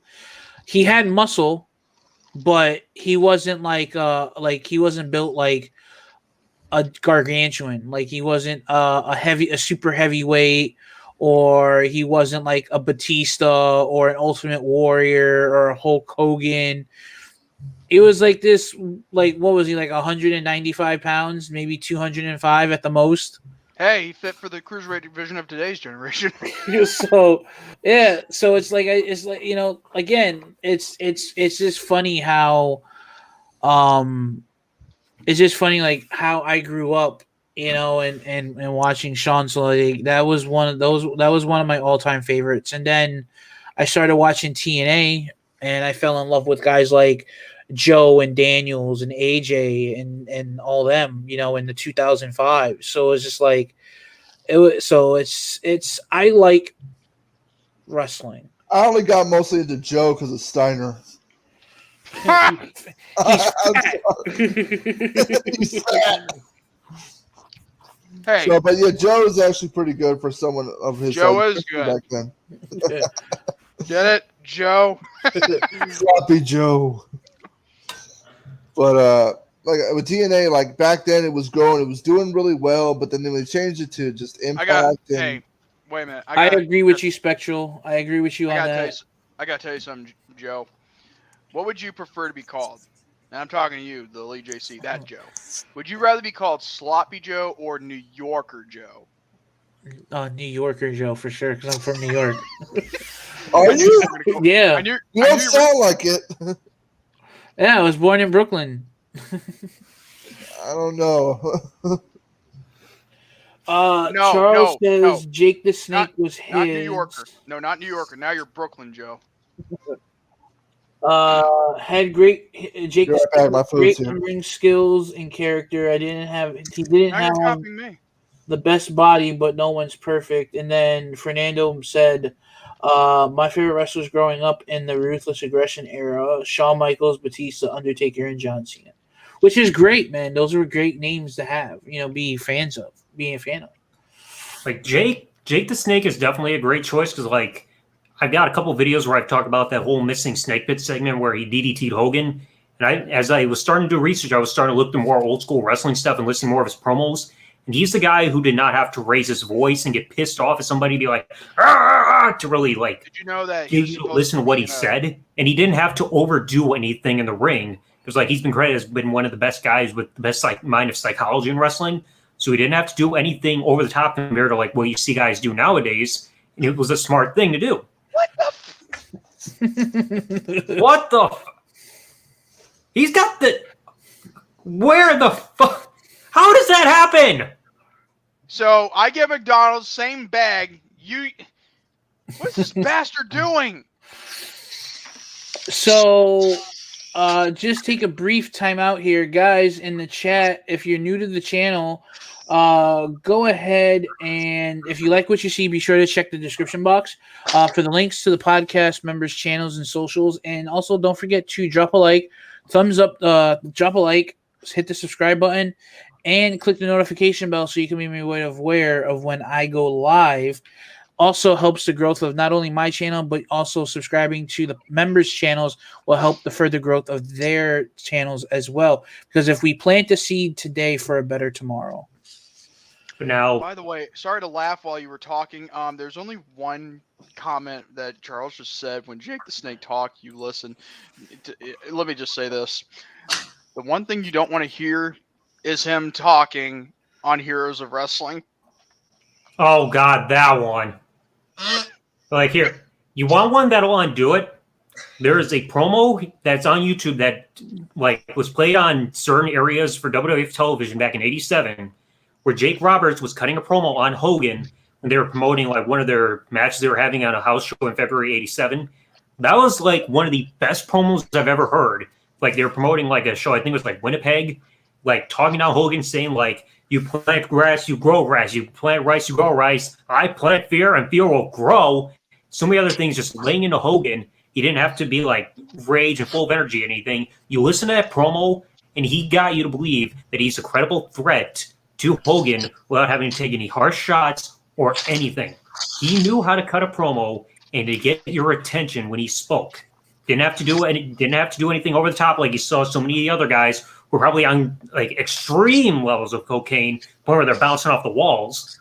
Like I know Jake did cocaine, but not to the point where he's jumping around like Hogan, like and sweating and everything. But he knew how to talk you into the building and knew how to get your attention without having to go like yelling or anything, because he knew what to say. Like I said, if you want to see that good promo, on the mic. just look up jakeroberts.mpg. It's here on YouTube. You hear that promo, you're going to want to keep rehearing it because it's amazing. Also, what'd you guys think of Arn Anderson's promo? I mean, what'd you think of It was that? okay. Well, I mean, the stuff that he said, like about you, like, oh, you kill them, you shoot them down. All right. I can't remember the exact promo, but it's like, damn, man, you gotta say that stuff. We got kids around here. We got kids in the crowd. I don't think he would have been able to say it in WWE though. Nah, he would have got reprimanded when he got back in the Gorilla. Like, you son of a bitch! That's not PG. I want To be to honest kill with you, these I liked it. people. It was one, putting Cody in his place, and two, he was actually speaking facts of what you need to do if someone's trying to carjack you. Alrighty, so do we want to go ahead and get into the next match? Zach, you gave your thoughts on the match, right? Yeah. Okay. I didn't want to step on your toes. That's why I asked. So this match had quite of an interesting build because of Scott Hall. I believe he was very sick during this for this match, so he was unable to be a part of it. So they had to come up with a on-the-go storyline where Scott Steiner got arrested, got sprayed in the eye with pepper spray, and then got arrested. And I gotta tell you, this match was great storytelling, all around great storytelling in the ring, but the overall match was bad. To see Kevin Nash do what he did, and then to hear Rick call out for his brother Scott was crazy. I give this match probably a 2.5 at the most. I give this a 0.5. You want to know why? I only give it just because of the storytelling in the ring. No. Because Rick was always used to having his brother to back him up, and now he's in this match with Kevin Nash, and he's getting his ass handed to him. No, I'm going to tell you why I give it. I'll tell you why I give it a 0.5. Because one, it's for the tag team titles. You're supposed to be in a tag team match. Now people may argue, well, what about the Triple Threat SmackDown Tag Team title at WrestleMania 36 Night 1? You know, they didn't have any tag teams. And what about Kane, TLC 4? You know, they had him do it all by himself.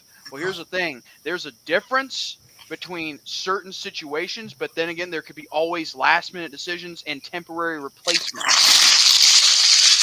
Freebird rules. New Day did it. The Fabulous Freebirds that introduced that rule, they did it. The Spirit Squad did it. A lot of other teams did it with tag team titles.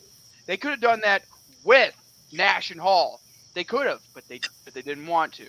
All they want to do, they just wanted to put this in a, singles match when this isn't even a singles, belt. Yeah. And the fact that you're having the same old stuff from the NWO to not make sure they don't lose the belts by making sure they're in a match where they keep the other guy champion because he can't compete due to sickness, not bash on Scott Hall. And then there's also where, like, what about other guys in the NWO? Couldn't you have had one of them to take Scott Hall's place? I mean, they did the same with you, and when you were out injured with you and your little freaking quads. If I'm not mistaken, wasn't this the beginning of of Nash leaving the NWO and starting the Red and Black? No, that would happen a year later. All right. What about you guys? What do you guys think? Can we really watch all of WCW, or is there a lot taken out? Hey Jordan, does your milkshake bring all the boys to the yard? I don't know. Does yours? I don't know. You're the one with the milkshake. Well, the thing is, at least it's delicious. I'm just, to be honest, I'm actually soothing it because every time I keep thinking about Kevin Nash, I want to explode. Wow. Hey, you want to talk about who ruined WCW? There's the bastard right there, too. That's why they call him Big Sexy. Shut the hell up. Give him That the finger J-Man. poke, that I will never forgive him or Hogan with that finger poke of doom retardation. Okay? I will never forgive him for that because that was basically the end of WCW right then, right there with that decision. 40,000 people in a freaking, Georgia Dome. You ripped out 40,000 people of a good main event quality match, which was originally supposed to be you and Goldberg, and you did one little tap, and then you give Hogan the belt back. Oh, All to give Hogan the freaking title back. Stupid. You guys are freaking stupid. What about you guys? What did you guys think of the match? You guys have, Hogan, Nash, I don't care what people say in good graces about you two, but at that time, you guys don't know a thing about wrestling, after that night. you win a world title by poking somebody.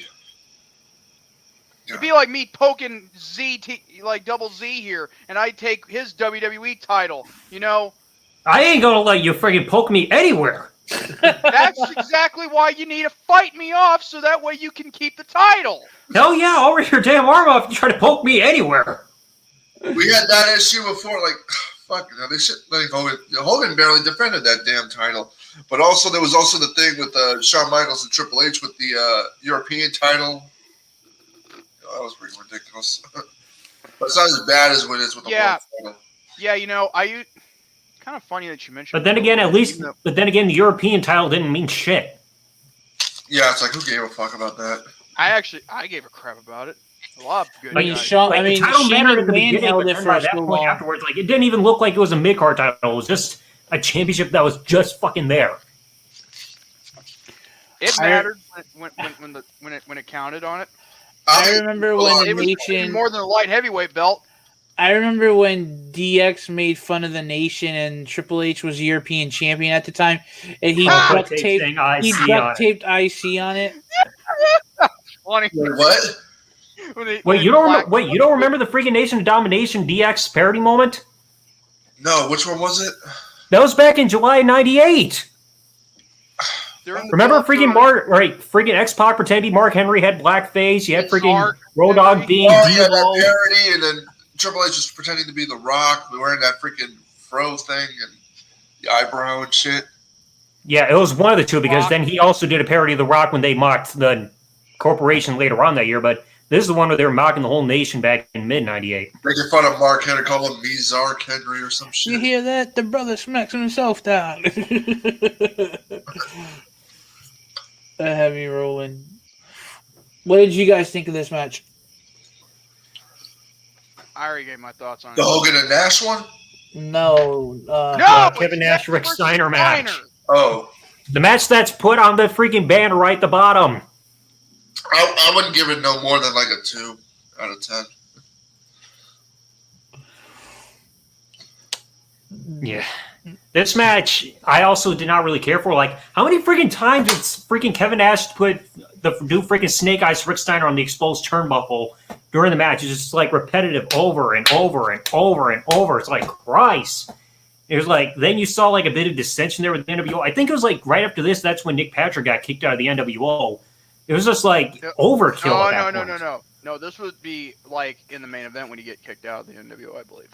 Well, I know it was like after this because like he was starting to have a bit of tension there with Kevin Nash, like even doing the count. It was just like over and over. It was just like boom, boom, boom, Snake Eyes over and over to death. Yeah. I'm literally surprised that Rick Steiner didn't walk away with like multiple concussions. Either way. It's like you do that shit in a WWE video game, you get freaking marked down points because you're repeating the same move over and over in your match. Whatever floats their boats nowadays. Next match, we've got ourselves a 4 corners match for a future World Heavyweight Championship match against Hollywood Hulk Hogan. It's Lex Luger defeating Booker T, the Giant, and Stevie Ray. And this is the very same event where Hogan said, not Hogan. Booker! Yeah, Booker T said. Hogan would say that word years later. By the way, you're mixing up the years. Just so we're clear, I want to say this. When I watched this, when it was re-released on, streaming, they didn't have, the uncensored version where he says the N-word with the He said, instead of that word, they actually overdubbed it saying sucka. Yeah, I got that on the copy that I freaking downloaded. On the network, they've got it uncensored, but the copy I got that I downloaded from a torrent, I heard and it said sucka too. I haven't heard No, it's not uncensored. It's actually overdubbed, saying sucka instead. Well, still, that's what I meant. Like, they completely replaced it with the word sucka. Yeah, like, on Peacock. Like a DVD or something. I haven't seen the sucker version. I haven't seen that yet. I did. I've got it. Like, I on just Peacock. saw it It's not just on Peacock. It was also on the network as well. No, on the network, it's uncensored. Really? Yeah.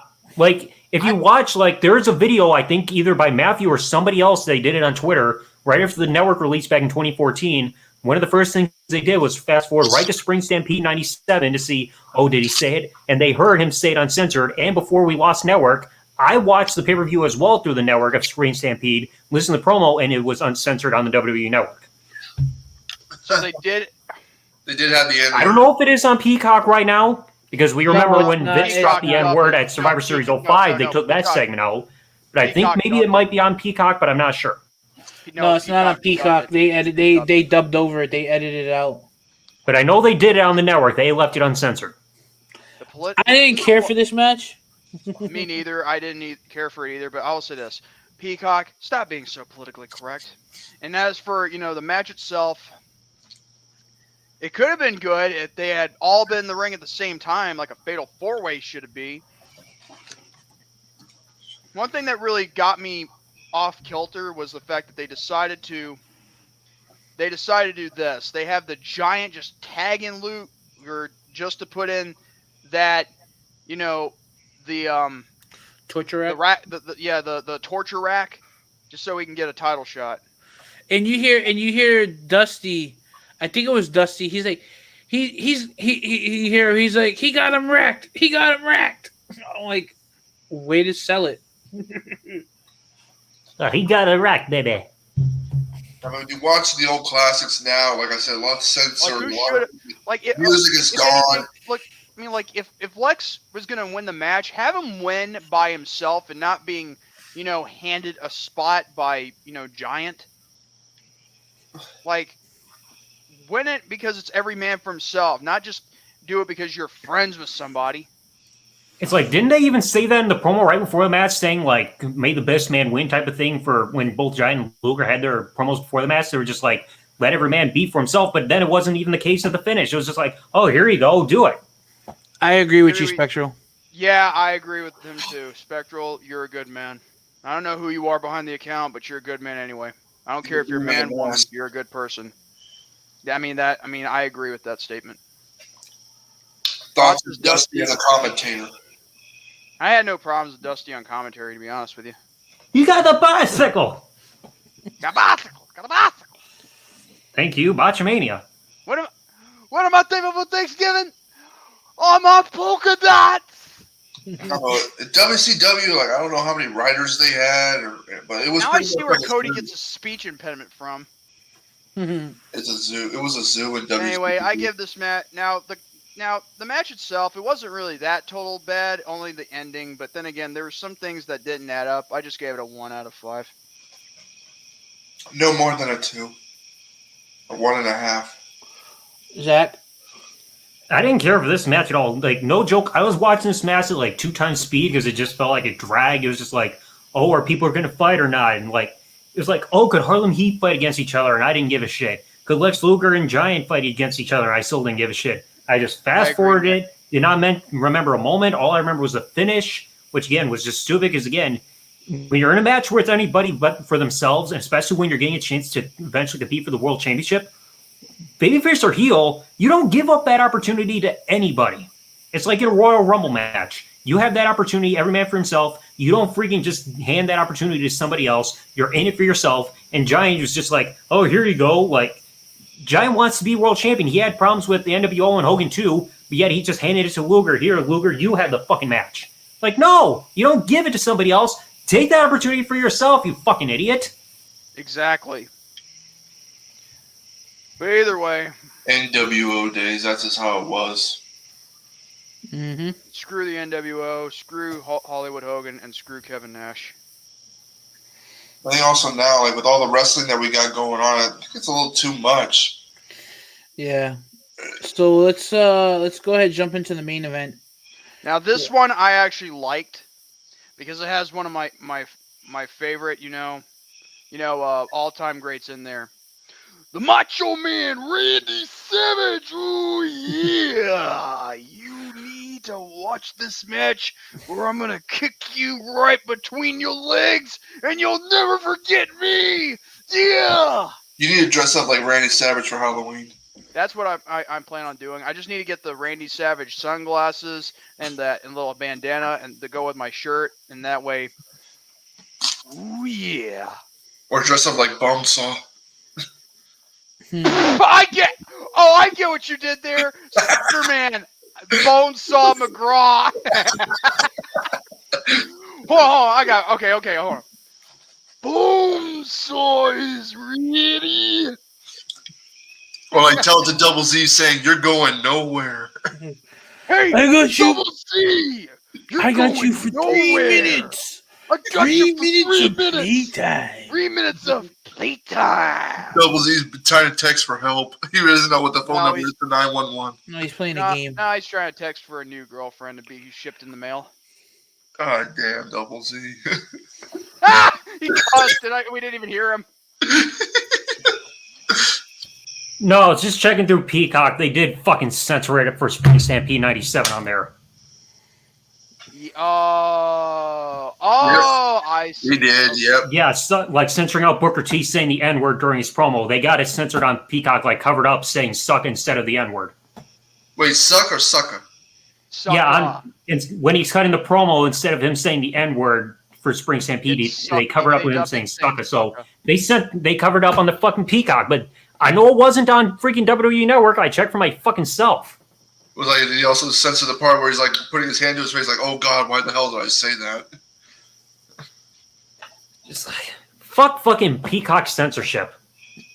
Like it's freaking Booker T saying the word. He's black, damn it. He can say the word. It's fine. Better than when Vince said it Survivor Series 05. And nobody had a problem with it. Even Hogan didn't have a problem with it. Wait, I thought it was 2007 when Vince said that.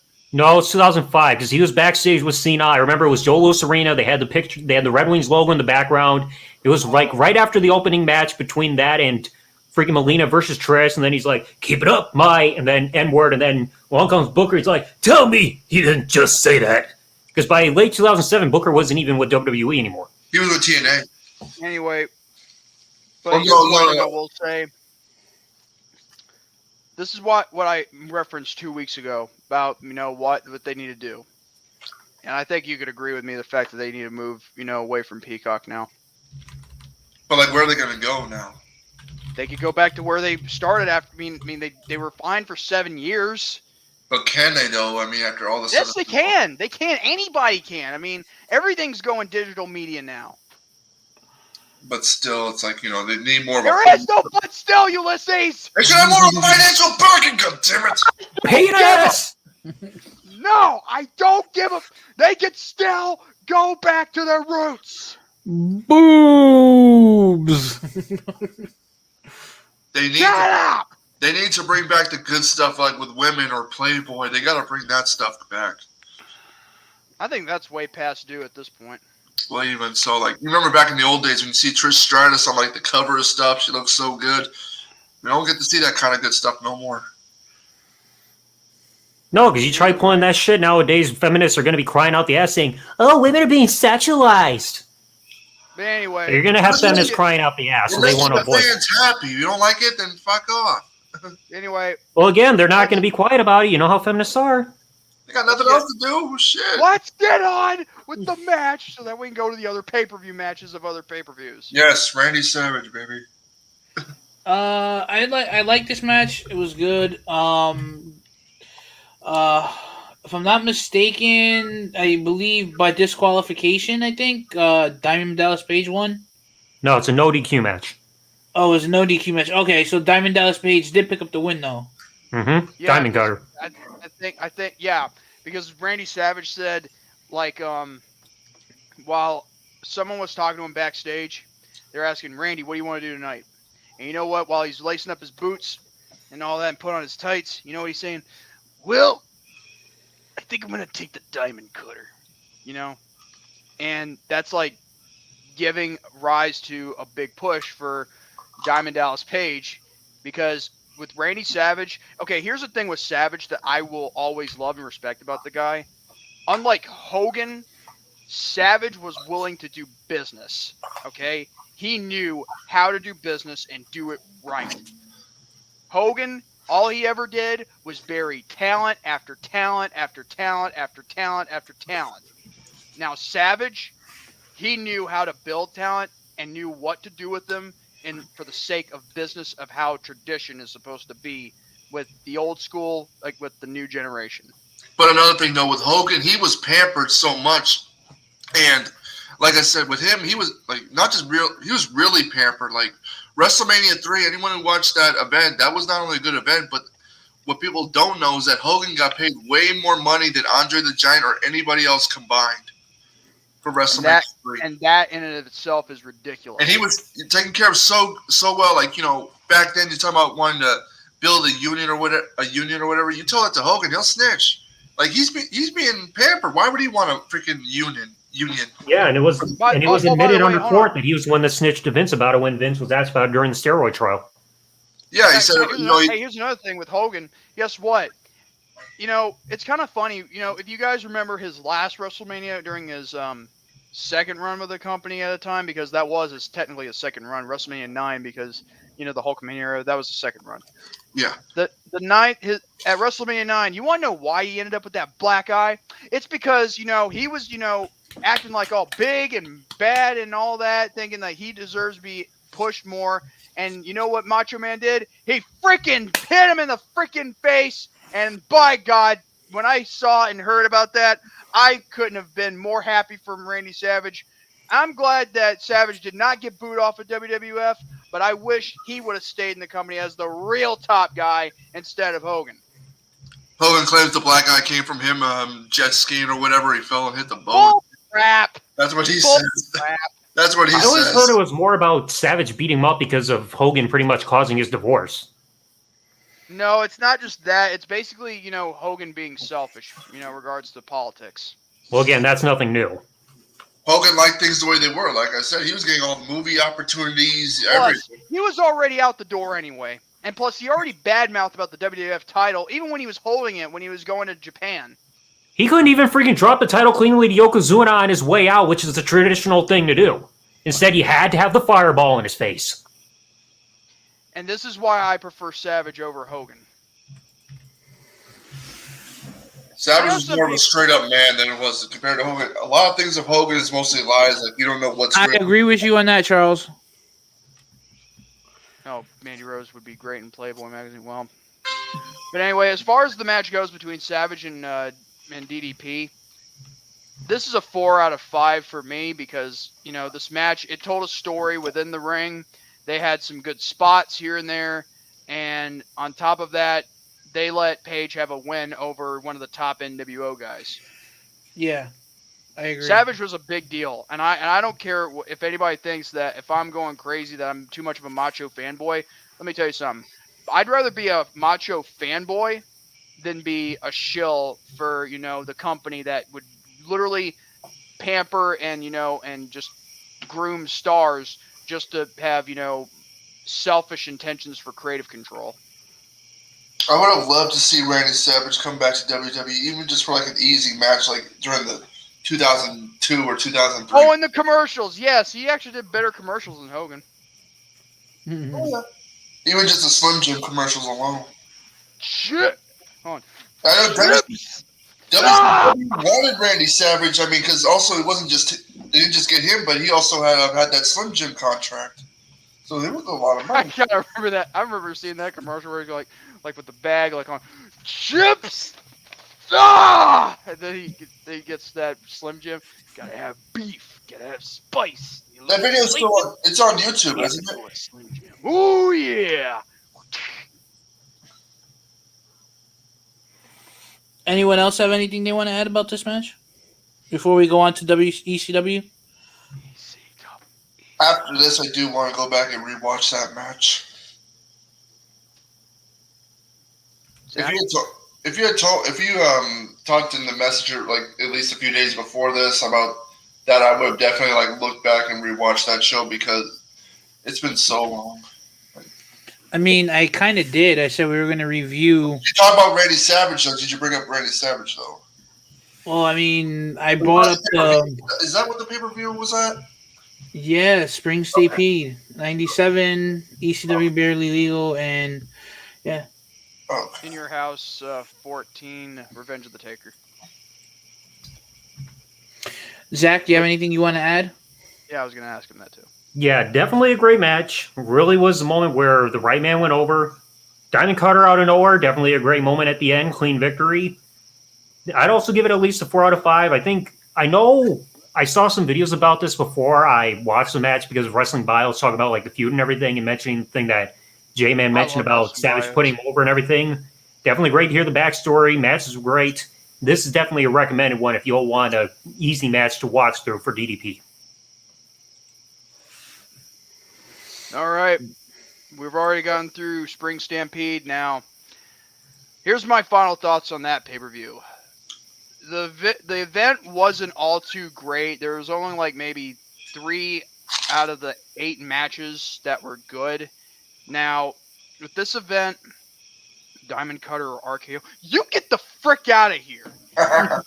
Same damn thing. It's okay. Let me explain the difference. With DDP, it was just a cutter, like standing cutter. With Randy Orton, it's a jumping cutter. Okay, he jumps to get to do that cutter, which is an RKO. There you go. Now, back to my final thoughts on this event. I have to give this event a 4 out of 10. Mostly due to the fact that if the other matches were good, and yes, I'm talking to you, Nash. If they were all good, I would say I would have given it an 8 or 8.5 out of 10. I'd say the same. I give it about a 4 out of 10. Because outside of Rey Mysterio, Ultimate Dragon, Chris Benoit, Dean Malenko, and the main event, those were the only 3 matches that were really even worthy of the card. I won't give a number out just yet. I gotta rewatch the whole. I'd rather rewatch the whole thing. So. Fernando.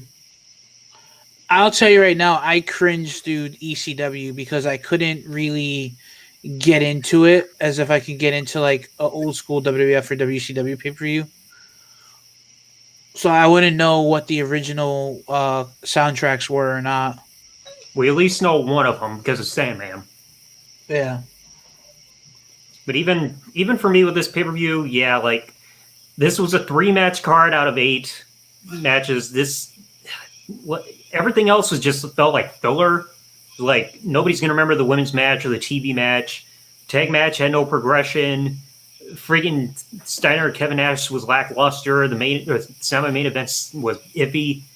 So like really, outside of those 3 matches, you don't have a reason to revisit this pay-per-view ever again. Just like 4 would be like the best you could really give it out of 10. Yeah. Like no world title match. Like at least Luger would get his moment, but it would be on Nitro after becoming #1 contender. But still, no world title match on this show really kind of really deflates the importance of this pay-per-view because like it's not often that you'll see a pay-per-view without a world championship match, and yet it just didn't happen for whatever damn reason. Another thing you also have to point out is the fact that they have the title change on what they call the 100th episode of Nitro, yet all of a sudden they decided to have it change back to Hogan on the next pay-per-view, Road Wild. Why couldn't they just wait till Road Wild just to have the title change? At least keep the belt on Luger for maybe a month or 2 and not have it back to Hogan. Because again, it's with Hogan. He'll do whatever he can to keep the title on him, Politics, and even get it back on him for any reason. Politics, creative control, you name it. So now, right before we get into ECW Barely Legal, I have a stupid question because I got to get up and stretch and go use the restroom. How do I show my avatar? You click stop cam. Okay. On the bottom? Yeah. Cool. Okay. So I'll get the... Hey, I learned something new. You can widen the screen too. If you want, just click on your thing on the top left, the little square on your thing on the bottom. What? Where you see the 4 of us, click on your thing, like on the part where that white little 3 dots where it says edit name or whatever. On the left side, there's that screen. You can click on that and it widens your thing, so we get a better look at it. Oh, okay. Well, actually, if you do that, that's when the box itself will just look like it's split. Yeah. Damn He has to use the bathroom. Let him use the bathroom and then let him come back. Sheesh. Oh, damn. All right, I'll be back. I'll let you guys start about. I'll let you guys get in. All right. So I'll be right back. Oh, the freaking J-Man leaves. Okay, fine. It's back to me and Double Z. Yay. Well, we haven't really done a one-on-one in so damn long. Well, not since one of your streams. Yeah, I know. It's been, let's just say the past few months have been a clusterfuck with so many other stuff going on. But I think I remember the last time we did a one-on-one, and it was with a certain food. Oh, yeah. Good old potatoes. Your favorite. No. It was with something you had down your throat. Oh, fuck. God. Dude. We almost had a one-on-one stream right afterwards with the Yu-Gi-Oh cards, but then you had a couple of your friends coming along and joining in with that as well. Yeah, well, next time I'll make sure it's just us. But goddamn, you gotta quit ring up the goddamn gummy worm. Always gotta bring up the fucking gummy worm. What do you want, J-Man? Because it pisses you off. I'm not gonna lie. I can't wait to get into this event, ECW Barely Legal 97, because there's one match I cannot wait to dig into.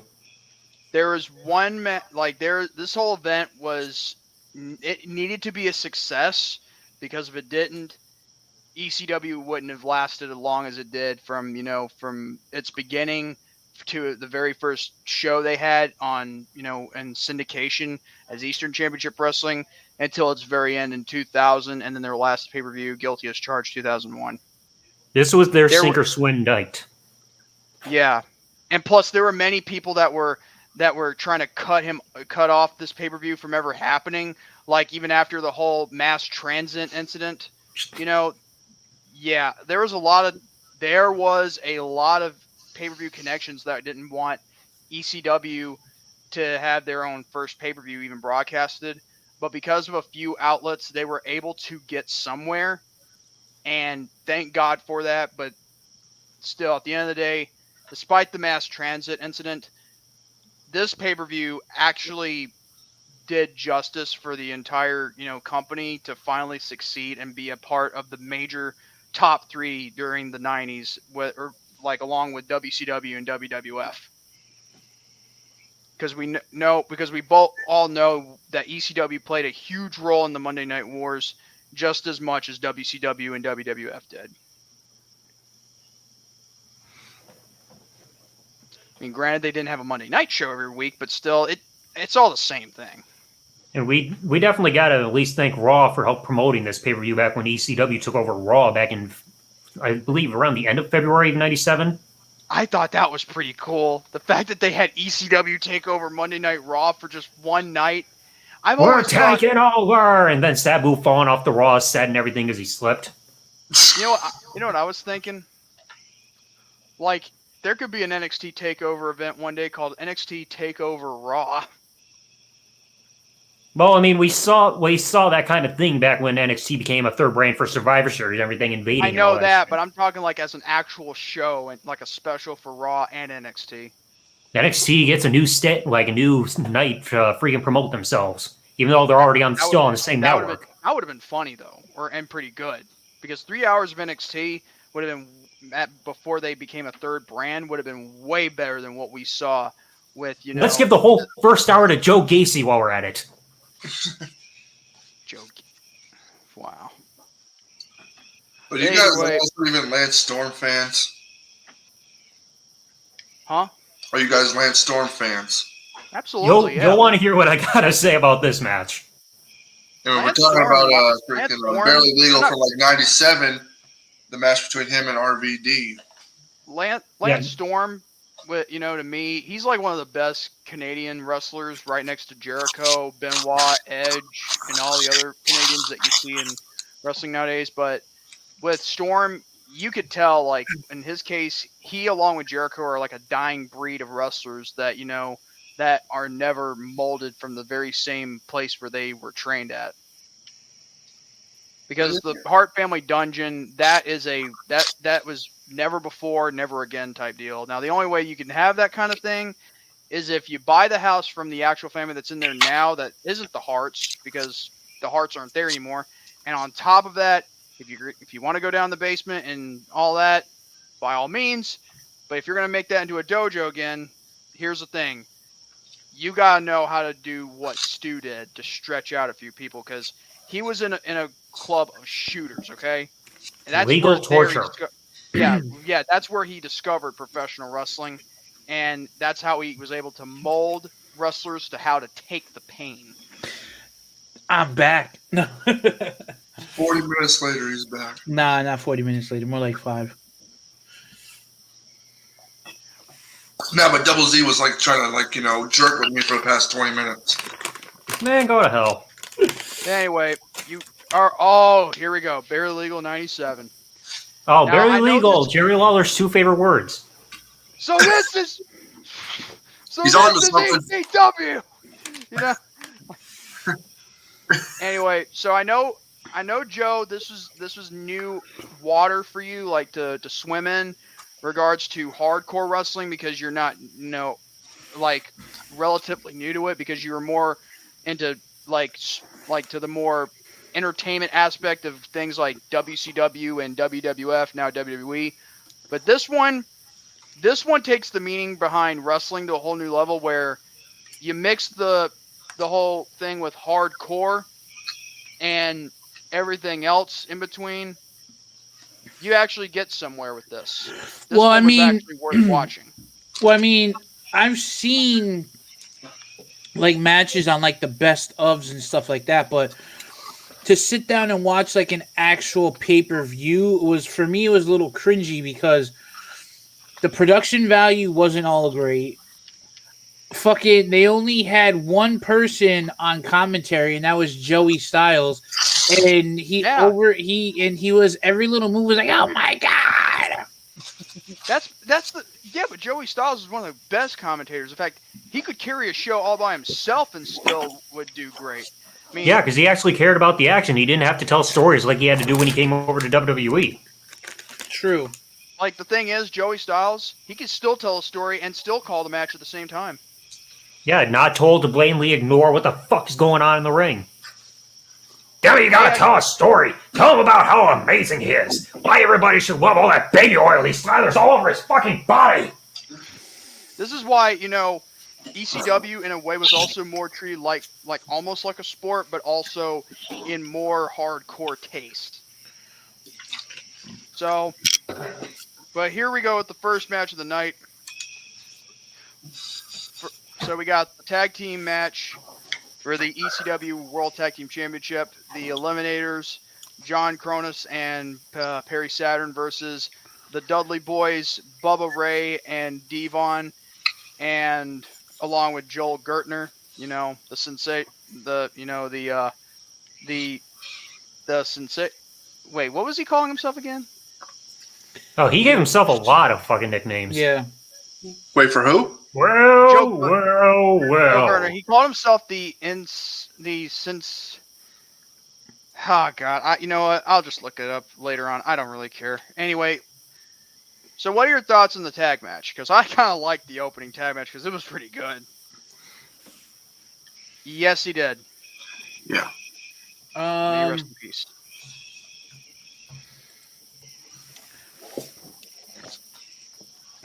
It was interesting. It was kind of all over the place. I would probably give it about a 3 out of 5. Because the thing was, what kind of annoyed me the most was just, like I said again, like Joey Styles. It was kind of annoying. Other than that, like, granted, there was a lot of stuff that was like kind of far fetched in the match, but it was good.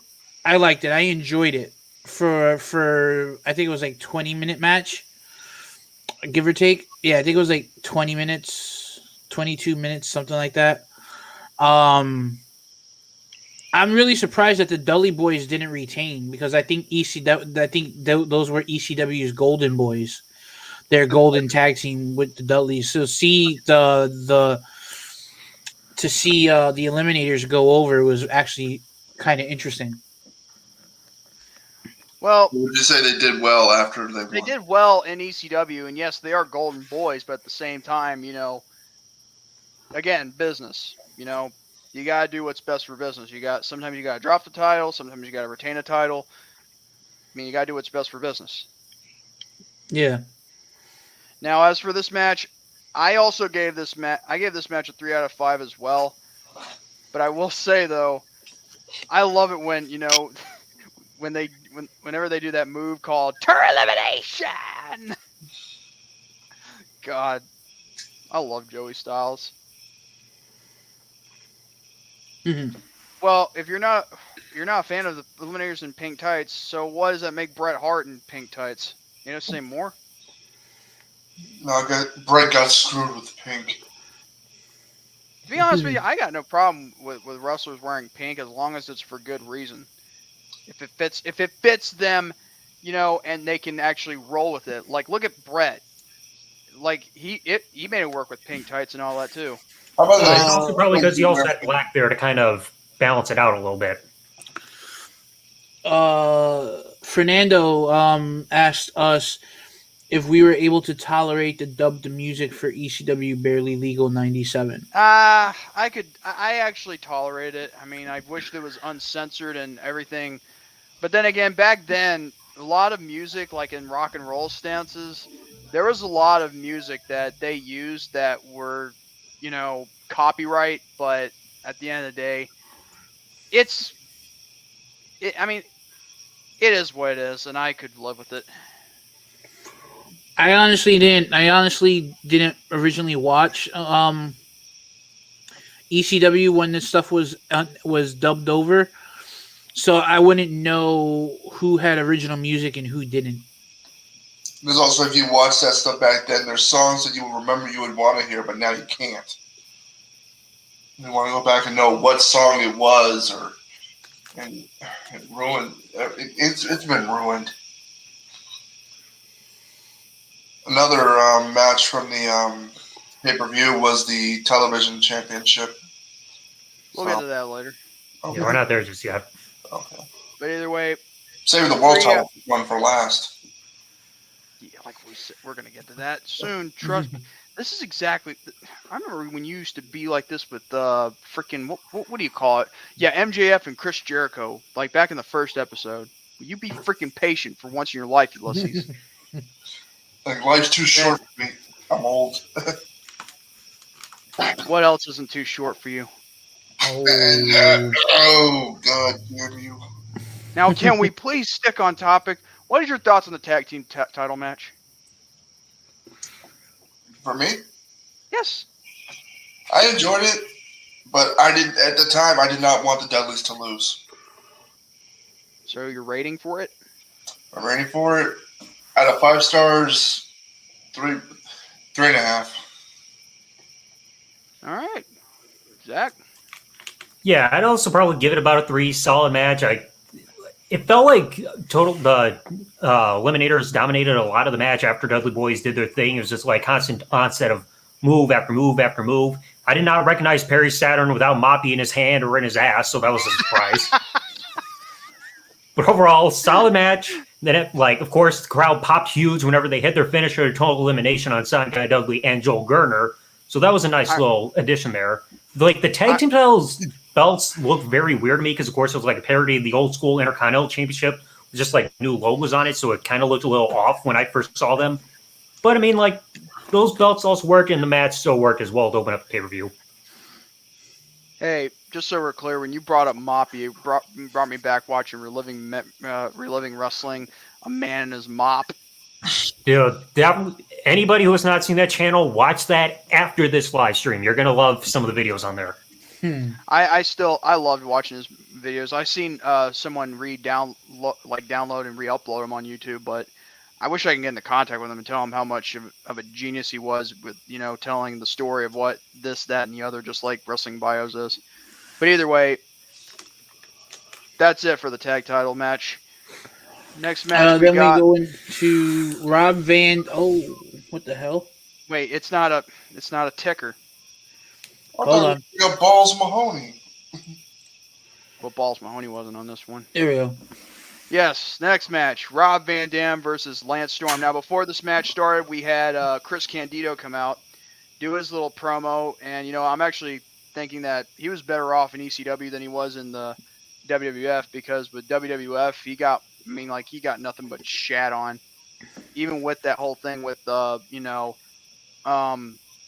Barry Horowitz thing, even though Horowitz should have went somewhere after being pushed, but that's another story for another time. But however, Chris Candido, he came back, ECW, broken arm, and yeah, and it led up to this match starting. Not gonna lie, I actually kind of liked RVD versus Lance Storm, and I saw a lot of maneuvers that they did. It was basically what you'd see in a typical match between anybody with Rob Van Dam or Lance Storm. I wish we saw this more in WWF, just like we saw this with ECW. So for this match, I give it also a 3 out of 5. Now, if it were longer, I'd give it a 4 out of 5, But other than that, just a 3. I give it about a solid. I'd probably say about 3.5 as well. I am familiar with RVD. I'm familiar with a lot of his stuff in the ring. Wait, was this your first time watching him in ECW, or? No, I saw him in the past. But this was your first time seeing him in ECW.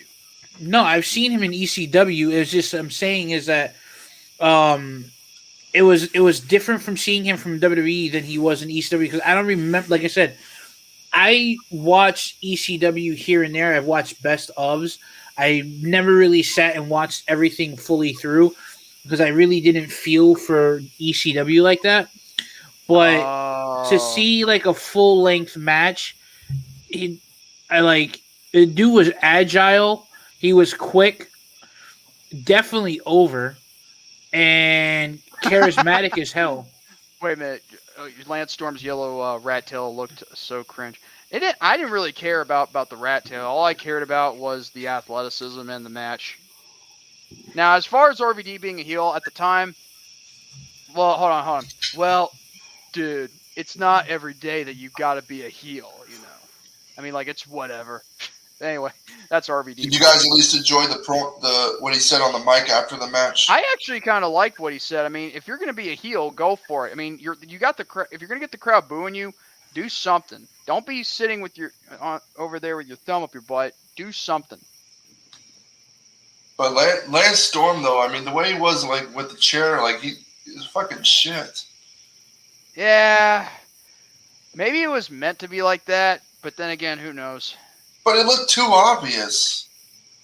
I mean, I don't think he's used to swinging chairs. I think he's mostly used to being, wrestling instead of using weapons. do you really need that much training just to hit somebody with a chair?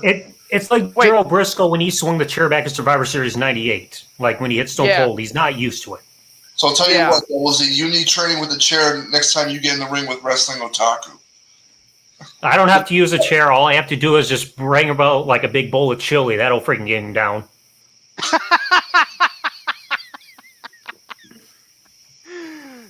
Dang, Zach.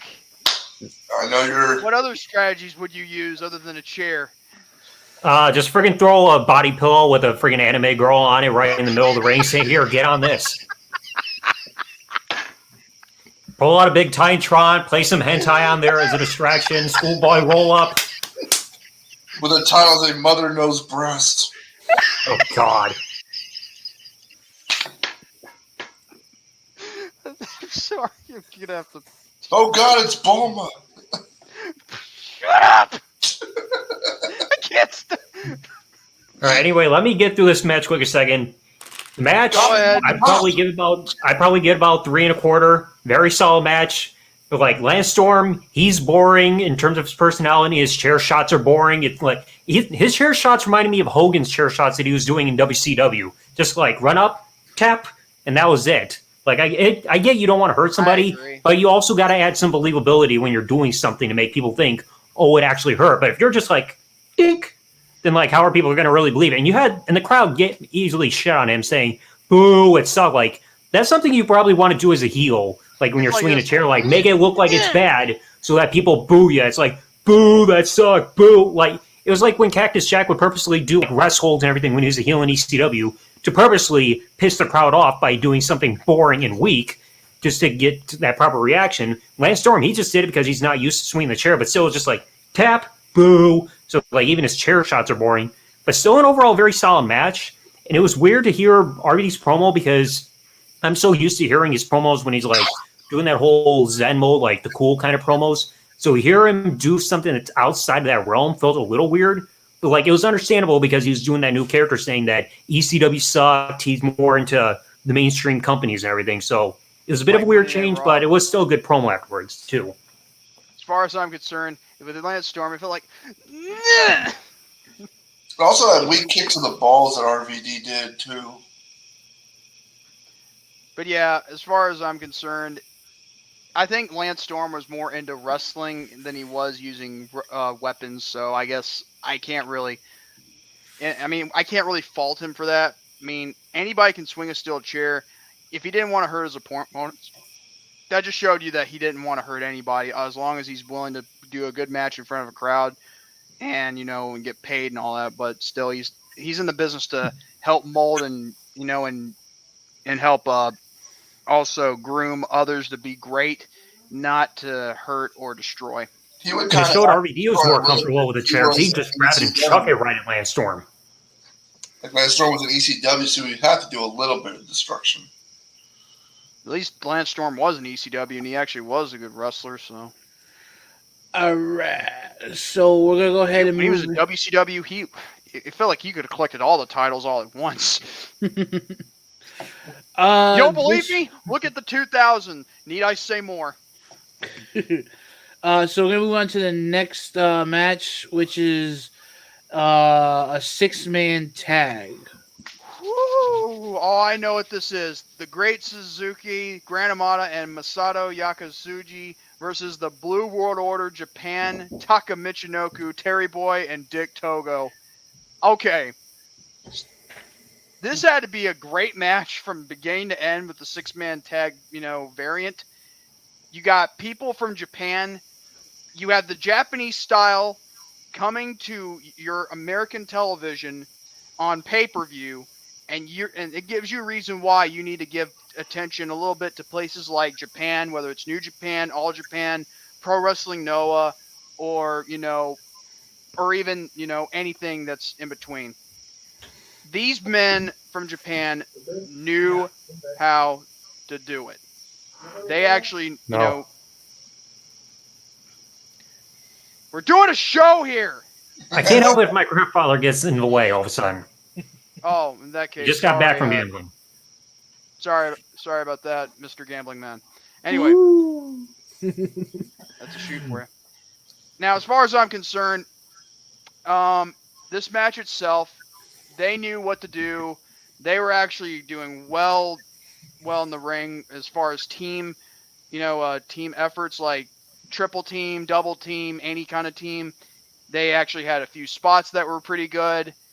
And at the end of the day, you had the other Grand, had Grand Amada, and Suzuki and Yakasuji, win over the Blue World Order Japan. For this match, I give this one 4 out of 5. I didn't get to actually enjoy this match because I was watching it at work on the TV in the break room, and I kept getting interrupted. When you were watching this in the break, You're supposed to not bother you when you're eating and when you're on. If you had your headphones in. No. We have an actual TV in the break room. When I put this on, there was nobody in the break room. Right, I get like 5 minutes into the match, and like people just start bombarding in, just be like, "Oh, what's this you're watching?" And then they're just asking me a million questions. So I didn't really get to enjoy the match. I wound up. I hate it when people do that to me. Yeah. Too. Like with my dad, like every time I try to watch something, he's asking me questions which to things he should be keeping up with in regards to wrestling. The reason why he hasn't been was because of the whole pandemic thing, and also the fact that wrestling with WWE and all that have become real flashy with their ring aprons and their turnbuckles, or the ring post and everything else. I didn't get to answer. I didn't get to reply to Charles's comment. He says that it's crazy seeing RVD as a heel. I honestly think RVD was always better off as a heel. From past stuff that I've seen, I always thought that he was a better heel than he was face. If RVD is going to be a heel, he can do it right. I think the reason why he was better off as a good guy was because I think the crowd loved his wrestling ability more than his character. Yeah, he was a spot guy for sure too. I mean, he would do good on the mic, don't get me wrong, but I just think it's only a matter of they're loving his ability in the ring rather than his character, because I think that's what they love the most, and that's why he was automatically a good guy from day one. So, from what I saw, I'd give this about a 3. From what I was able to actually watch and enjoy, so I give it a solid 3. If you had watched it all without being interrupted, you would have given it maybe a 4, maybe a 4.5. But if you say 3, you say 3. Guys, it was still an all right match, not that great. I mean, it's not as good as like the 5 versus 5 matches they had. 5 versus 5 matches. Well, not 5 versus 5. What is it called? 8-man tag matches. Tag. Yeah. I don't want it. No, but there was another match that had some other stuff that they had. I don't think it was. Wait, hold on. When I first saw this match, I thought the guy in the green had a. What? That's funny. Oh. Now you got me thinking when Perry Saturn had his dress on. What about Brian Pillman? And now you're getting. That's what I was about to say too. You're about to get me having, Brian Pillman wearing that golden dress. Oh God. Vito. Oh, don't even get me started on Vito. No, but the match itself, I mean, it was just okay. It wasn't all that great. I'm not Japanese style wrestling to me always impresses me as long as they tell a good story in the ring with their athleticism. But I guess I haven't really seen a whole lot of great 6-man tag matches. I've seen a few, but not like a lot of the ones I've seen that weren't all that great. More of like a either regular tag match or maybe Survivor Series matchups. I mean, I've enjoyed those, but the ones like latest ones not as well. Older ones are better. I'd also probably have to say this was a really good match. Like, one of the spots I saw that I liked was when they were teaming up on Great Sasuke. They did like a Boston Crab, then a camel clutch and drop kick combo.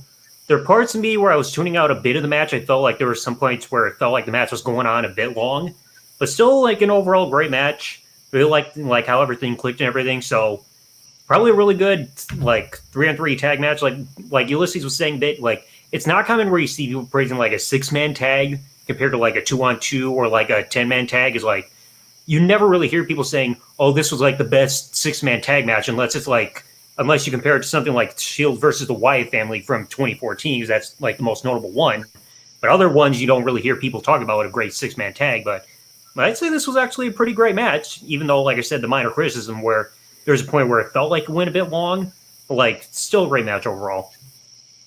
Ha! Charles just said, you guys want to mention that the Japanese BWO would later become Kai and Tai. I know what you're talking about. The one Choppy or BP! You know, like Kai and Tai as in, Funaki and Taka Michinoku, man, I'm telling you. Yamaguchi-san. Yamaguchi-san. Get the hell out of here with that. Oh god! Like every time I think of Kai and Tai, I think of when they fucking tried to cut Val Venus's penis off. That's what someone was referencing. Here's another thing for you, Kai and Tai. You know what every time you hear that, this is where you see wrestling otaku say hentai. Where? Or they did the freaking voiceover promos, and all it was just like they're speaking Japanese, but Bruce Pritchard is just like freaking speaking in English, and then you hear indeed.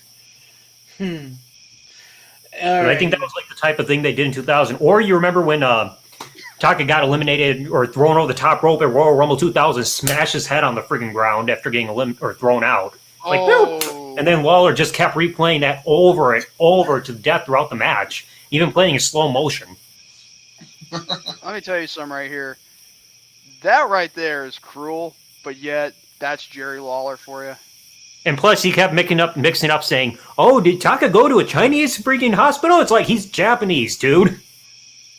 Like Chinese, Japanese, Chinese, whatever. Anyway, what'd you give the match? I'd probably also give it a 4. Yay, someone agrees with me. But now, this next match we have, there's something that happens after this next match, like at the conclusion, that I want to bring up that I noticed a certain reference that we would get probably about 9 years later. And okay. Next match we've got is the ECW World Television Championship.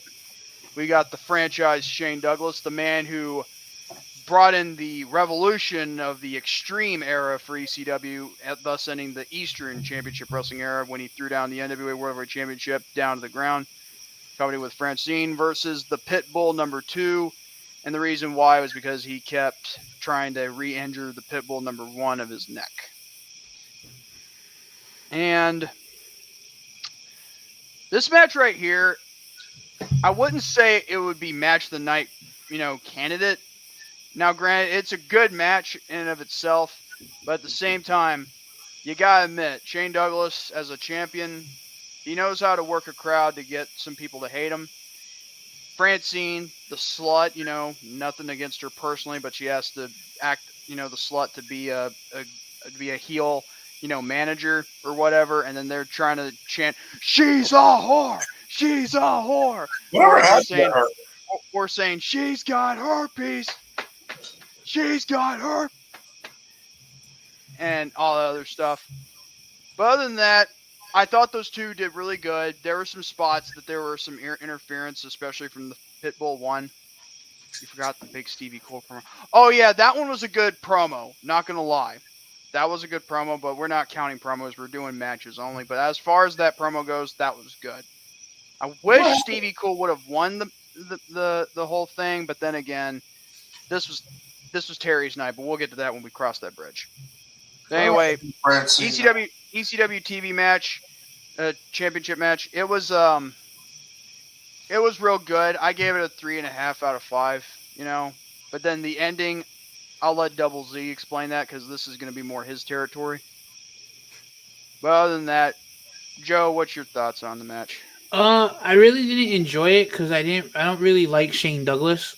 So I really didn't care for the match. So I kind of like skimmed through just to see who won. But other than that, I really don't have a take to say. That's not how you do this. Watch the whole match from beginning to end. But no, I just didn't really. I never really cared for Shane Douglas in ECW, even when he was in TNA. I really didn't care for him. This ain't about TNA. This is ECW. I know. I'm just saying. I mean. Oh, I'm Super Saiyan. I'll be Ultra Instinct too, if I have to be, or Ultra Ego. That's a new thing now. He said you still don't know how to open a door. Shut up! Well, we'll skip your rating because you skipped the match, you skimmer. But Chase, what do you rank the match? That one I have not. It's been way too long. You didn't even watch the match either? It's been too long. I barely remember it. That one itself. I'm sorry. It's been years, dude. Zach, you were help me. Thankfully, Zach, I saw this pay-per-view today, so I can have a proper memory compared to everybody else. This match, thank you. I like the story, like in the whole thing trying to break Pitbull number 2's neck, just like what happened with Pitbull number 1. I felt the match went a little long because I think, according to what I see in Wikipedia, it's like the longest match of the night, so it felt like it went a little long. Shane Douglas, like J-Man was saying earlier, knows how to get heat. And after the match, afterwards, you saw a masked man under a Rick Rude robe, like getting into the ring. But then it turns out it was not Rick Rude under the mask. I think it was either Brian Lee or Brian Clark. It was one of the two. But then afterwards, a man in a motorcycle helmet comes out, and it's Rick Rude. And that's reminding me because we would see something a little similar to that at One Night Stand 2006 when Edge did that. Jump in the ring, trench coat, motorcycle helmet in there, and then unmasking him and then getting involved. So it feels like that might be where Edge got that inspiration from when he interfered at One Night Stand 2006 between Cena and Rob Van Dam. So he might have gotten that because of what Rick Rude did on this night with that whole thing. Thank you, Edge. I get it now. Smart throwback there. It wasn't. And well, a way to pay tribute. Yeah, it was only 20 minutes. And that's also a way to pay tribute to Rick Rude as well, because Rick Rude was also in ECW for a time. Even though he shouldn't have been, any physical, condition to be one to hurt anybody because of his bad neck or bad back, but that was a different time. But what did you give this match in regards to star ratings? I'd probably give it about 3.25. Like I said, the match felt like it went a pretty little too long-ish because, again, this was the longest match of the night, but still told an overall good story. And even though it is kind of iffy to try to tell a story about trying to break somebody's neck after somebody else in storyline had a broken neck, but I mean, it still worked because you got to do something to keep the storyline going, and a heel is going to do something that vile. Yeah, Brian Lee, the fake Undertaker, was Brian Lee. Oh, the guy who was pretending to be. Yeah, the one under the mask that was also under the Rick Rude's robe.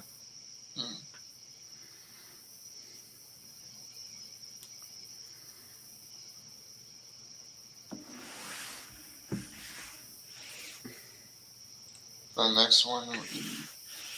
Contenders.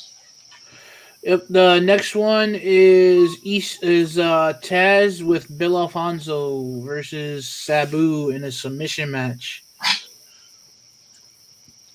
It was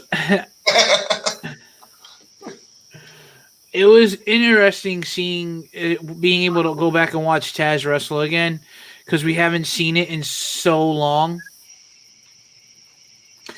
I'll tell you, man, for his size, he was a quick little fucker. I'd probably give this match about a 3.5 because there were a couple of areas that were kind of messed up, like they was kind of botched, especially on Sabu's part. But all in all, I still enjoyed it. I thought it was a great match. J-Man? Hold on one second.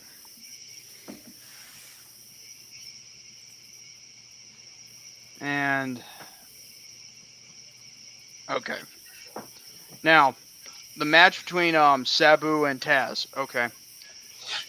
It's kind of funny how, like, this match in and of itself, this match really knew how to tell a story. Sure, there were some botch spots by Sabu, but I will say, though, the match between Taz and Sabu, it was supposed to tell a story about two men that just do not like each other, but know how to take each other to the limit.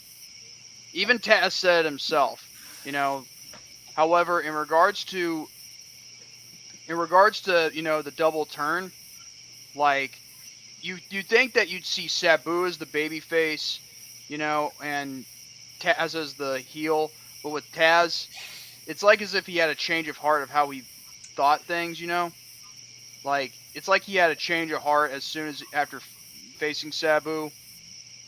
And as for Sabu, he'd have his own change of heart because he'd be going with RVD with the whole Monday night facade, And then you'd have the real double cross too when you have Bill Alfonso, Fonzie himself, deciding to switch sides. But yeah, it's kind of weird how you switch sides to the guy who lost the match. But then again, maybe that's a heel tactic as well, because if you're going to have someone be a nice guy, then go with the bad guys. But this match in and of itself, I gave this match a 4 out of 5. And gotta say, they knew how to do some. The only thing that kept it from being a 5 out of 5 was the fact that if there were no botches, I would have given it a complete 5 out of 5. Those punches Taz gave Sabu in the face were so stiff. Yeah, it's in certain points, Taz can be a stiff wrestler. In depending on certain circumstances, like depending on what he's doing. Like, I know his punches are very stiff, his clotheslines are stiff as well. Well, his clotheslines actually broke Sabu's jaw in another match. Well, Taz is the kind of wrestler saying that if you don't hit him hard, he will hit you harder. Like, he's one of those wrestlers, like, if you're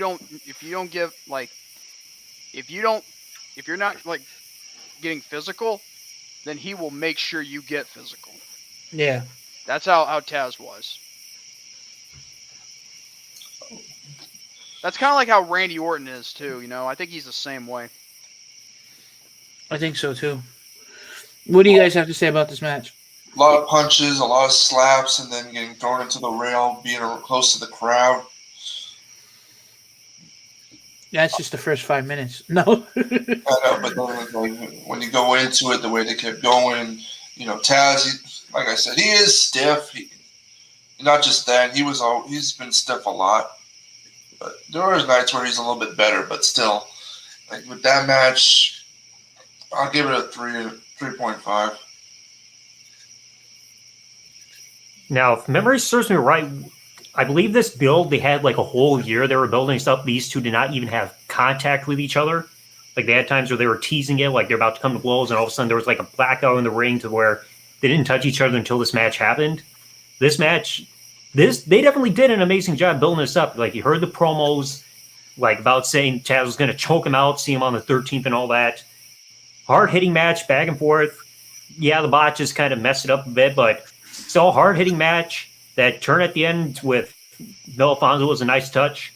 I'd also probably give it about a 4. Did a great job. Didn't have to overly rely too much on like the hardcore wrestling stuff, even though they had some elements in there, but it wasn't like the core thing. It was just two guys slugging it out, beating the fuck out of each other, bloody everything. Definitely delivered, especially with that build of just not even laying a finger on each other until this match finally happened. It's like, if only WWE could do that nowadays, instead of just having like, oh, we're going to have a match at a pay-per-view between these two guys. We're also going to have a throwaway match together to make it feel less special on the Raw before the pay-per-view, to where you see the match by the time the pay-per-view happens, but it feels less special because you've seen it just happen. It's like, whatever happened to a build like this where they don't even lay a finger on each other, build the anticipation where you can't wait to see them finally get their hands on each other. We need more stuff like this. You miss all the blood. So much. Indeed. No doubt about it, Cole. But still raised Taz's arm at the end of the match. Taz is a really good talker. Yes, he is. I'll be honest, I haven't watched the match as of late. I do remember the match. This is a triple threat match for #1 contendership for the ECW World Heavyweight Championship. It was actually more billed as a three-way dance. It's like a triple threat, but it's a different name. Yeah, with like elimination rules. Oh yeah.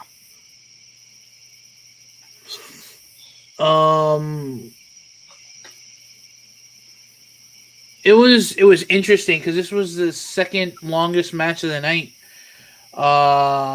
According to Wikipedia, this went 19 minutes and 10 seconds, and the TV championship match went 20 minutes and 43 seconds.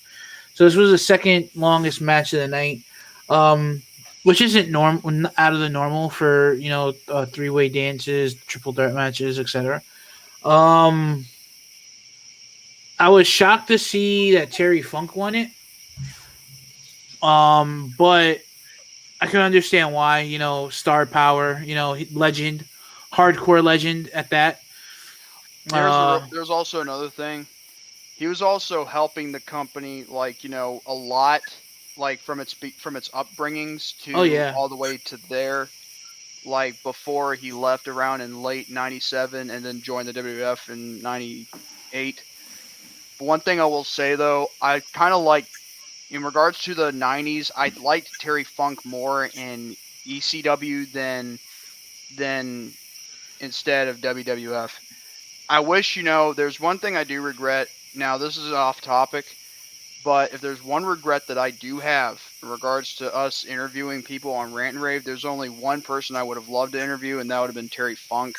But due to the fact that he has been, diagnosed, I think, with Alzheimer's or something like that, or something, or some kind of dementia or whatever, it's going to be impossible to get a clear, conversation with him so I just feel bad. Yeah, but I do know, the only thing I do feel that I think that's pretty good about this pay-per-view is the fact that someone caught me off guard with the Dreamer did commentary comment. The thing is with Terry Funk, he did an amazing job, helping the company get, do everything he could to help it get off the ground. So I guess you could say he deserved this night. But what do you rate the Rant match? I just wanted to get that out of the way. I'll give it about a 4. Same. Just because it's hardcore legend, you know what I mean? And then it was a really good match too. It was a lot of good storytelling, a lot of good moments and spots. So, and it wasn't ridiculously long like some triple threat matches were. So I actually enjoyed it. So that's why I gave it a 4. What did you guys give it? I gave it the same, 4 out of 5. I'll give it a 4, but I remember when I saw the match, I really thought Sandman would win. I didn't expect Terry to win, and then WWE really needs to bring back barbed wire and just whipping on somebody's back from time to time. Going through my mind. What do I think about it? I think for me, I'd probably give it about 4 1/4. Just nonstop action, great overall match. I remember there was even one part, I think it was where Sandman grabbed a trash can, threw it into the ring, and it automatically bounced right off of Terry Funk's head. And Terry Funk's like, "Who in the hell threw that trash can in my goddamn head?" It's pretty much wondering what the fuck happened. It was somebody threw a rock at him or something. They kept fighting over the ladder and stuff like that, but then also giving. Yeah, the ladder stuff was also crazy, bouncing their faces. There was one point where the ladder flew out of the ring, and it was kind of off camera. Either somebody the crowd got hit or hit Sandman in the head. But still, like, to me, this was like the best match of the night just by a little bit. Like, great overall match, and Terry Funk winning at the end was also a great feel-good moment. And that I didn't know he could even pull a moonsault at his age right there at that finish.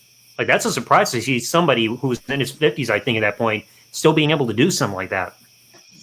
You wouldn't think he would have won. I mean, even though he was in 2 matches and neither one of them were the longest, I would say still he wrestled the longest that night. I wanted to wrestle a jackass. I'm sitting here with a thumb up my ass, whistling Dixie, and I don't remember the words.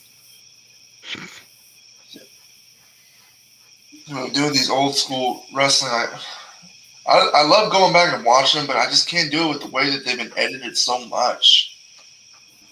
I want to see the way it was 51 at the time. Charles thinks. Let me check how old he was. I think they said he was like 53 or something.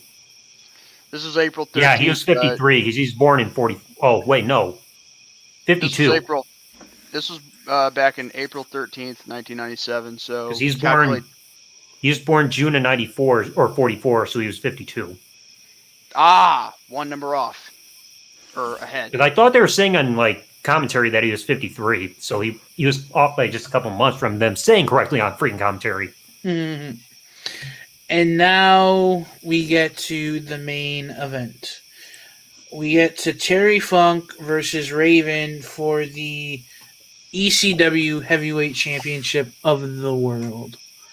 I recall seeing this match on quite a few documentaries or best ofs. Really good. To see Terry Funk at his age with his body taking the beating that he's taken, to do 2 matches, one right after the other like this, really goes to show you how much he puts the business before his own health. So I have to say this match was a 4 out of 5. To see him win the championship that night and to see that even after going through a match prior to it, that he was still able to finish this one and in good fashion was amazing. What do you think the finish way it ended, though? The only thing I take away from the match is the fact that they rang the bell too early and they didn't have the time, spot right for the pinfall victory. Yeah. Because they did the DDT thing, they rang the bell, but then freaking Funk does the rollover, and apparently that's when it's declared. Yeah, it was Raymond did the DDT, kick out, then Raymond got up and then roll up for the win. And as far as I'm concerned, I also give the match a 4 because it's an inspirational moment. For not only Terry Funk, but for the company, because this was their very first pay-per-view under Extreme Rules, under the Extreme banner. And you have a guy... There was no WWE at the time. Huh? There was no WWE brand for it. This was when they were their own company. Yeah, that's what I'm saying. It was under the Extreme banner because before Extreme, it was Eastern Championship Wrestling. Then when Paul took it over, it became Extreme Wrestling, Championship Wrestling. Yeah. And then, like, DDT was more realistic. Yeah. Now the Raven effect. Yeah, like the over exaggerated move finishers you see now. DDTs, super kicks. Back then, it was kind of simple. Yeah, because back then they weren't transitional moves. They were actually used as finishers, and people actually sold them. Yeah, they were just done a billion times, to the point where they mean nothing. Did they ever explain why they rang the bell a little too early? It's a botch spot. Probably on the timekeeper or the referee. Premature ejaculation for ringing the bell. DDT, a retarded timekeeper. How are we supposed to know? Ding, ding, ding. So, what do you guys have to say about the match? It was still a good match between the two. So, I think for me, I'd give it at least 3.5. Like, there were a lot of times where it was just like kind of filler there because you had a lot of moments where, like, you had Raven's Nest coming in and interfering. You had the whole part about, I think it was like Big Dick Dudley and Tommy Dreamer brawling a bit before Big Dick Dudley was sent through the table. So, like, there were some times where they were just stalling for time to still fill up the rest of the pay-per-view with other stuff outside of Raven and Terry. Still like a really good match. Terry winning the match at the end and having that celebration in the crowd, bloody with the belt over shoulder with his friend and like student Tommy Dreamer was an amazing way to close the pay-per-view. Definitely a great way to close the show. Now, So, for the what entire do you? the Yes. event, I say for its entirety, I call me biased, but I don't care. I love this pay-per-view, and it's for the right reasons because it's their first pay-per-view, and this was like, if this event did not succeed, like I said earlier, neither would have ECW, even for lasting as long as it did. I give it, I'd say I give it maybe an 8 out of 10. For it being its first pay-per-view, and just some of the matches and the outcomes and just the overall feel, like the atmosphere, the fans were all into it. They were so passionate that night. Yeah, so I would probably say about a 7 for me. ECW crowds were some of the most favorite crowds for me. In the small arenas, like not too small, not too big. That's what she said. No, trust me, they always like them big. Size does matter. It's like Scott Steiner says, size does matter, bitch.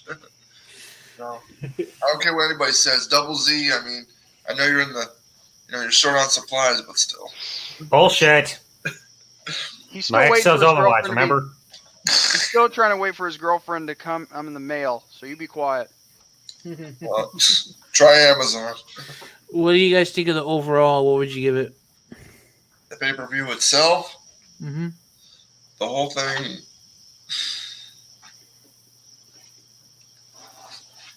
From beginning to end, 7.5 or 8. So, Jack? Yeah, I'd also have to give it I'd probably also say an 8. Like, there were no real low points for the pay-per-views, maybe one or two iffy things, but pretty much everything delivered. They did a great job being their first actual pay-per-view to make a first impression, because we all know the old saying, you only give one shot at a good first impression. They hit it out of the park.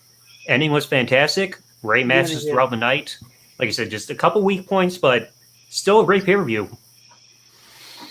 So 8 out of 10, huh? I think by the next time we do the show, we have a picture of Terry Funk from that match with all the bloody, so much blood. And now, Look at the background. We should be okay with it. Like, YouTube will allow us to do that, right? the coup de grace. Oh, this next one. Oh, God. Before we get into that, we're gonna Are we have missing some. one, though? Is there a match we didn't talk about on that night? Because I think we did. No, we covered talked about everything. Did Trust we? me, I have tickers for I everything. don't know. Yep. So we're gonna have some factoids with Double Z. So, Let this Zach- is regarding In Your House, Revenge of the Taker, because I kept mentioning this to JC, and thankfully I've also got this covered in my podcast coming up next month, that for this pay-per-view, there were actually 2 scheduled matches that were supposed to have happened on the show, but actually didn't. The first one, we would eventually get this one at In Your House, Gold Day in Hell. We were supposed to have seen Ahmed Johnson versus Farouk, Crush, and Savio Vega in kind of a 3-on-1 challenge / gauntlet.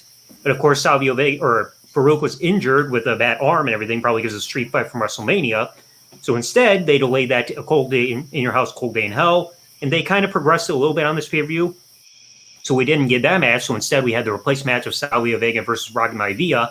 And on the show, we also got Stone Cold versus Bret Hart, but we were actually supposed to have gotten Psycho Sid versus Bret Hart instead, as was announced. But around this time, after WrestleMania, Psycho Sid's appearances started to become more and more scarce. In fact, this would be like the first of 3 times where Psycho Sid was announced to have a pay-per-view match, but didn't happen because, again, he's starting to depart from the company, because there was this. He was supposed to face Mankind at In Your House, Gold Day in Hell, and he was supposed to face Vader at SummerSlam that year. But like I said, because he was starting to appear less and less with the company, those 3 matches that he was supposed to have throughout that year were scrapped. 4 words. And I Are think, subject to I think it was change. announced like he was supposed to have appeared on an episode of Raw, like before In Your House, but of course he no-showed. So instead, Stone Cold stepped to the plate and got the match with Bret Hart instead. That's a good thing too, because it could have been able to tie up, like, to figure out if, like, Stone Cold to have a chance to at least beat Bret Hart, because after all, Like- we've always had Bret Hart win twice. Let's have Austin have a victory over the Hitman, then just move on. Like, it would have been understandable to have Bret versus Psycho Sid, because I think they were still trying to go with what we saw at WrestleMania, where Bret was trying to stick his nose into the main event between Undertaker and Psycho Sid a few times. So I think they were trying to and then there was continue that off cage of match that, and they maybe had a little bit before from when WrestleMania. Bret lost the title to Psycho Sid after 24 hours. So they were trying to lead that into this match, but then, like I said, Sid was constantly on and off with the company, so instead Stone Cold took his place. So they also had another thing to trail off of, also as the coattails keep going from the Stone Cold Bret feud as well from WrestleMania. So they had two things they could have done. So they had one thing they could have done, plans fell through, so they went with the backup option. So basically, Bret was supposed to be the one to face Taker in Cold Day in Hell, not Steve Austin. Well, I don't know if they really had plans like announced for Cold Day in Hell. Like I said, the only thing that I knew for sure, they announced that it was supposed to be Psycho Sid versus Bret. I don't know if it was supposed to be a number one contendership. They just said this is what's going to happen, and like I don't know if they ever announced what Stone Cold was supposed to do, because when I was doing my podcast episode, like for matches that were announced but never happened, I was going through like every show I could, like Raws, Superstars, Shotgun Saturday Nights, everything for 97.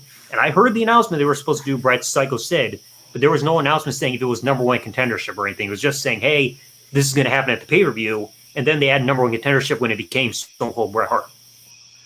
But you also said along the lines that it was supposed to be like Psycho Sid versus Mankind at Cold Day of Hell after, the match between Hart and Sid at, Revenge of the Taker, right? Yeah, but that was announced after In Your House, Revenge of the Taker already happened. So they were moving out with next plans. Because that's, to me... It's not like they were announcing In Your House, Cold Day in Hell pay-per-view matches before Revenge of the Taker. This is after Revenge of the Taker already happened. I was just thinking, like, if that was the plans, if they were going to, like, have, if they're going to have, like, the guy who lost, the match between Taker and Mankind, and then have the guy that lost between, Sid and Bret, then they would have, Bret be the number one contender for the next pay-per-view, not Austin. In fact, JC, if you could share my screen quick a second, I want to prove to you this, because I have a couple match graphics that I mentioned for In Your House. This is my gigantic file, or my gigantic folder. I have nothing but WWE match graphics in this folder, over 3,100 images from like ones that WWE ever promoted for like the main card, like not NXT or dark matches or house shows. These are all main, like this is how much research I did for my podcast episode. All these screenshots took myself, and right here, this is their match graphic officially announcing that this was supposed to be the match with Ahmed Johnson, all them, for Revenge of the Taker. So this match graphic was actually shown. So I've got all this evidence to back up, because like it's been months of research. So this was supposed to have happened at In Your House, Revenge of the Taker instead of Cold Day in Hell. But of course, it did not happen because, again, Farouk at the time was injured and everything, so they delayed it to Cold Day in Hell. And for the one about Psycho Sid, because I have this one for a Cold Day in Hell, but they never showed one for Revenge of the Taker. So I don't have that one with Bret. It was just a brief announcement for one of those Slam Jam segments with Doc Hendricks, a.k.a. freaking Michael P.S. Hayes on coke. Right. You're on too much coke, Double Z. Jesus Christ. Coke, Jack Daniels, 8-Ball, and all that shit. Right here, when it shows, quick a moment. Oh, I gotta see this one. Hold on. Well, damn it. This is why I hate it when freaking explode. There you go. That one was actually also the official match graphic shown. Sid was supposed to face Mankind at a Cold Day in Hell, but Sid started disappearing, so instead Rocky Maivia took his spot. And the third one that I mentioned a moment ago for SummerSlam, that's Buried Alive. There you go. That one was supposed to be SummerSlam 97. As I mentioned, Psycho Sid versus Vader was announced. But again, Psycho Sid's appearances started to disappear. So this match did not happen, and Vader didn't even have a match at the pay-per-view because of this. So this was 3 instances, starting with In Your House, Revenge of the Taker, where Sid was announced for pay-per-view, but did not happen because he was probably busy playing softball. But why was Sid missing? Like is he like Was he having issues with the company as well? It was either like I know he had some appearances on Raws and Superstars and everything, but it was either issues with the company or he just wanted to focus on softball because that was like one of his big passions. So, like I said, his appearances started to become more and more scarce after WrestleMania happened. But he'd also returned to WCW sometime in 1999, and like, why would he? I mean, like, it's like what you're saying. Also with WCW, I think at WCW, I think they were also having like a less of a schedule. I think they were doing a bit less house shows, so like a bit more free schedule. So I think that might have also helped him do softball and all that shit. But still, like Psycho Sid was like he was advertised to be at the events and he didn't show. Yeah, he's not being listen, if he's being advertised and he's not showing up, he'd either need to be suspended or need to be fired. It's like, well, yeah, because that's what happened with Ultimate Warrior in '96. To be at Raw and he didn't show up. Like, you gotta understand, like WWE has a trust to like the fans, the stockholders, and everything. When you promote somebody that they're going to be there, they should show up. But I mean, that shows that I've done a lot of research for this stuff because, like I said, I've got over 3,000 of these images right here in this file alone because I've done months of research just for my specific topic for my 3 parts of my own podcast. All this, all in one folder alone that I've taken like constantly. That's what I've done a lot of my free time. Just go through all these old shows, do all this research. I've gone through Wikipedia more times than I can, probably more than Pornhub. So I've done a lot of research to see all this shit. I don't know, Double Z. I think you would. All these match graphics would be great for arena modders of the WWE 2K games. I think so. It's gonna show when I have my 3-part podcast about this subject about matches that were advertised but did not happen as scheduled in WWE when it comes out next month. It's a lot of stuff because that's an hour and a half combined of all these topics and everything. Because I got over 200 examples of this shit for 3 videos combined coming up. So that shows how much research I've fucking done. Because you're very passionate about this. No, it's because I'm bored and I wanted to make sure I had enough. Like, if I'm going to do a subject on my own podcast about a specific topic, I want to do as much research as possible to show saying, hey, I'm doing all this work instead of just taking cliff notes that somebody else wrote. Anyway, back to our usual little graphic thing, whatever you got for us, Joe. Because it makes us look badass. Thank you. But either way, I gotta give Zach. I gotta tell you, Mazel Tov, man. I mean, if anybody wants the folder, because like I also got this backed up on my Google Drive account, like all this, like I'm always updating this. Like if I find a graphic and I put it there, I put it in the folder there on my Google Drive. So if anybody wants all these graphics for themselves, I'll easily give the link in case anybody wants them. I will definitely tune into that podcast you're gonna do. When is it? It's going to be, I believe, November 3rd is the first part. It's every Wednesday. So November 3rd, I believe, is a Wednesday. So that's part 1. Part 2 is the following Wednesday. And then the third and final part is the Wednesday after. So all 3 episodes combined total almost an hour and a half with like over 200 examples of matches like from that folder and everything that are advertised, but just did not happen as advertised for whatever reason in WWE. So what channel it's on? It's on the Double Z TV channel, isn't it? Yeah, the main channel. Okay, yeah, Charles was asking in the chat. All right. So it's not going to be on WWE or the gaming channel or the variety channel. Main channel only where I got my wrestling. Is there other factoids you need to point out too? I'll put that was pretty much the factoids about the 2 matches that were announced but did not happen on the show. Alrighty. So before and the match for Ahmed. All right, guys, so before we get into In Your House, Revenge of the Taker, again, I want to remind you guys, if you like what you see here, the links to all the socials and channels for the podcast members and myself are listed down below. Let's get this video to 10 likes. Also, if you like what you see, click the subscribe button, click the notification bell, and like. It helps my channel grow. Also, go ahead and do that for the members of the podcast as well, because I want to plant the seed today for a better tomorrow. That's right. Amen to that. Right, Let's get on with you still want to do more of the classic matches for the next episode, or what do you I don't know. I don't remember what we were talking about. We'll do this every We'll do this every now and then, whenever the time feels right. If there's not an upcoming AEW or WWE pay-per-view coming up. So Mostly AEW. Hell with WWE. yeah. So I think the next podcast, because if I'm not mistaken, I think Crown Jewel falls before the next podcast. What's the date on Crown Jewel? I think it's the Hold on. 15th, if I'm not mistaken, the 14th or the 15th. It's Yeah, gonna be- that's before. Yeah. So I would think we could talk about that. yeah, Would be it's- our next no, topic. No. It's October 21st. Oh, it's October 2021. 21st. Yeah, October 21st, 2021. So 2 weeks will be on the 16th. So that'd be a good way. So that'd probably be a good prediction. Talk about that.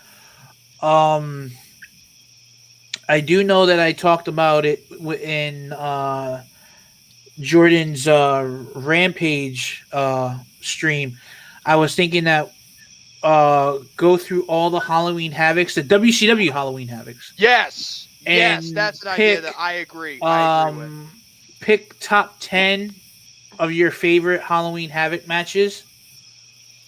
And it has to be and- ones on pay-per-view, not ones on television. That Yeah, If no, anybody WCW puts Hogan branded. Warrior on their list, I will punch him in the throat. I'm gonna do it just to see if you're gonna punch No, me in the throat. He said he wants to pick 10 each.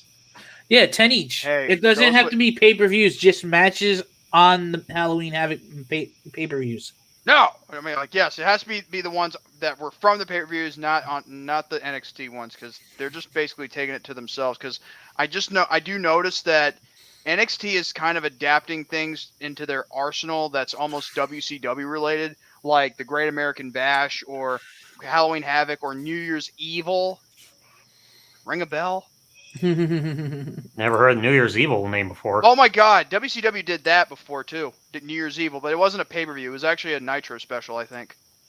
I don't remember that one. So yeah, so Like, that's gonna be that's the weird thing. They hate WWE's hated WCW, yet they're taking elements from WCW and putting them in NXT.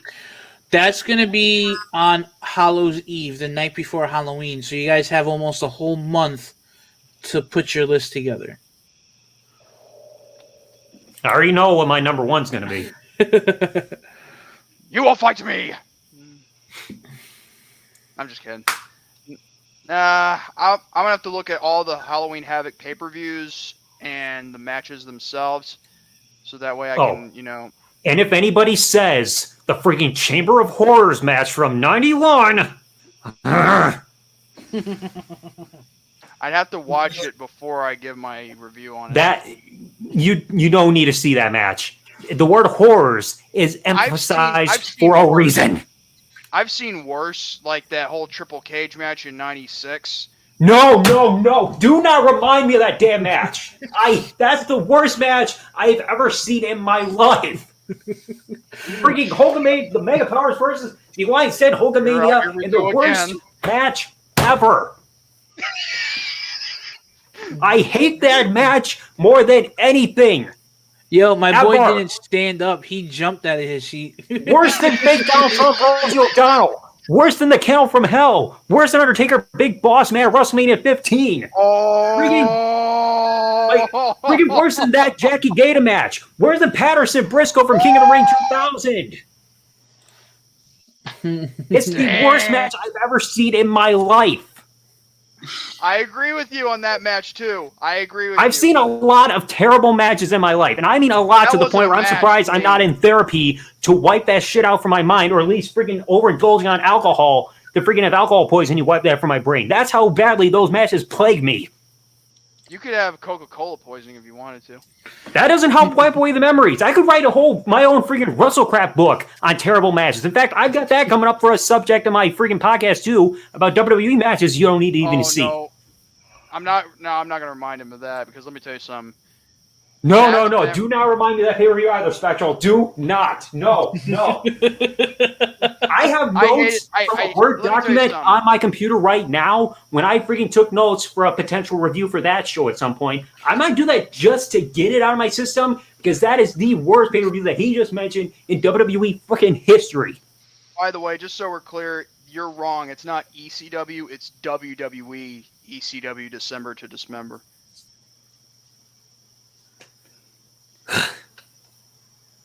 Sabu said it best with the ECW brand that they have for WWE. That was like WWE only with 3 different letters. However, there were some good and moments that could outweigh the bad, which I will have to do later on after reviewing a few ECW shows of the original, not the new one. Because if there's one thing I did like about the new ECW is that Christian made a great ECW champion, because when they gave him the ball, he went with it. Like, I do not want to remember that December to December pay-per-view at all. It is the worst. I seen the only thing I liked about it was the tag team opening match. But the problem was the best match was one of the only 2 freaking advertised matches, and all 4 men that were in the match weren't even on the ECW brand. I believe like Matt Hardy, I think, was on SmackDown. Jeff Hardy, I know, was on Raw. Nitro was still on Raw, and I think Joey Mercury was just coming back and he was still on SmackDown. So all 4 men were assigned to the other brands, and yet they had to appear on the ECW exclusive pay-per-view to try to freaking give people a reason to care. Maybe a last-minute effort to try and get people to, get hyped. Effort, desperation. Be thankful it wasn't a dark match, because the rest of the event would have gotten you tearing your hair out or your facial hair. It almost did.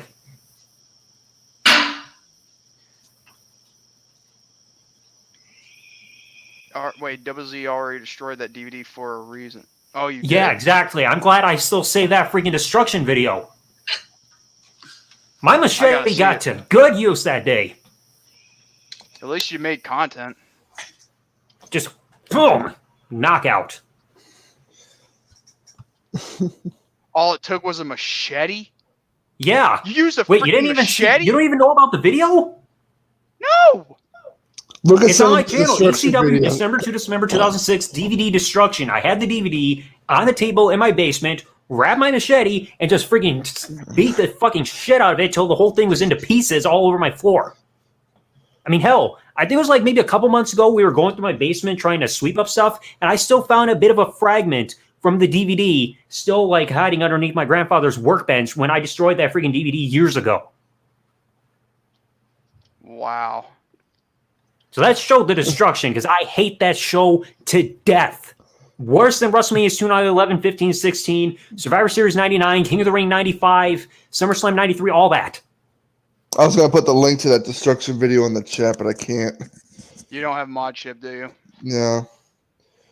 It's actually one of my favorites when it comes to Double Z destroying stuff. The one I mean, eventually I'm going to have to review the pay-per-view, because like I said, I've got a Word document typed up of my freaking review of the show, so eventually I'm going to have to do it just to get out of my system. Then I'm going to have to counteract it with a good review. Like, I know I've got a review of Survivor Series 2002 typed up, so I got to find something good to freaking review at some point. Survivor Series 2002? Yeah. The one good thing about Survivor Series 2002 was the first Elimination Chamber. That show, I think, like, is definitely one of the best Survivor Series, possibly the best one ever. Because when you really look at it, there are no bad matches. A lot of amazing moments. I mean, like, Big Show getting thrown around like a rag doll by Brock Lesnar. Shawn Michaels getting his big moment at MSG. Like, the women's hardcore match was surprisingly solid. And the SmackDown 6 having their culmination, it was amazing. I have to go back, but I still have a lot of memories when it comes to it. Michaels winning the title, I was actually happy. But a part of me felt at the time like, oh, what if his ego gets out of control or some shit? I mean, the only bad thing I can still say about Survivor Series were the trunks that Shawn wore, because it looked like he rubbed shit all over him. The one thing I liked about the match was when Jericho, when he's about to clothesline Shawn Michaels over the top rope and into the grate, the steel grate, like that's also the floor. He's like, he's like screaming. A blood curdling scream. I was like dying of laughter. Anyway, let's get on topic with the first. This is what happens when we start from freaking December to December and then just freaking go from there. Are you happy? So the first match was for the WWF Tag Team Championships. The Legion of Doom defeated Owen Hart and the British Bulldog. By disqualification. Thanks to Brett. Yeah, by disqualification. So they did not win the titles, even though that they thought that they did. So I would probably say this match was a solid 3 out of 5. And the only reason why I say that is because obviously the finish. These guys always had a good match when they worked together. Legion of Doom actually had good matches with everybody when they came back in the mid 90s. So, and I mean, Owen Hart and the British Bulldog always had good matches. So I'd have to say, like I said, it would have to be a 3 out of 5 for me. I'm going to have to go with this route because I kind of like it when a championship match is won without any botches or mistakes whatsoever or restarting the matches. Same thing goes for TV, matches that have titles on the line. And the fact that, you have, okay, this would be one of 2 times you'd see, one or the other interfere in a match. But in this case, I didn't see anything benefiting to either party at the time, so I'm going to have to give it a 1 out of 5. That match.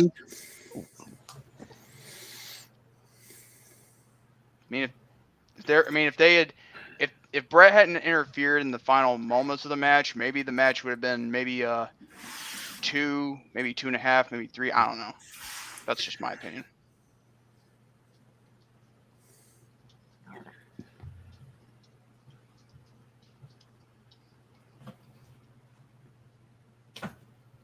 What?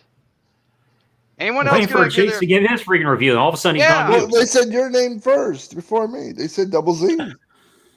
JMANzLEGIT. Yeah, we did. I don't remember saying Double Z. I was like Double Z. All right, I'll at least say this. This match, it felt like it was more of a showcase for Legion of Doom. It felt like they got a majority of the offense. The match didn't really feel like it had a whole lot of life to it. I mean, it was kind of smart that they tried that dusty finish in the middle of the match, saying that, they got the pin, but it was the wrong opponent.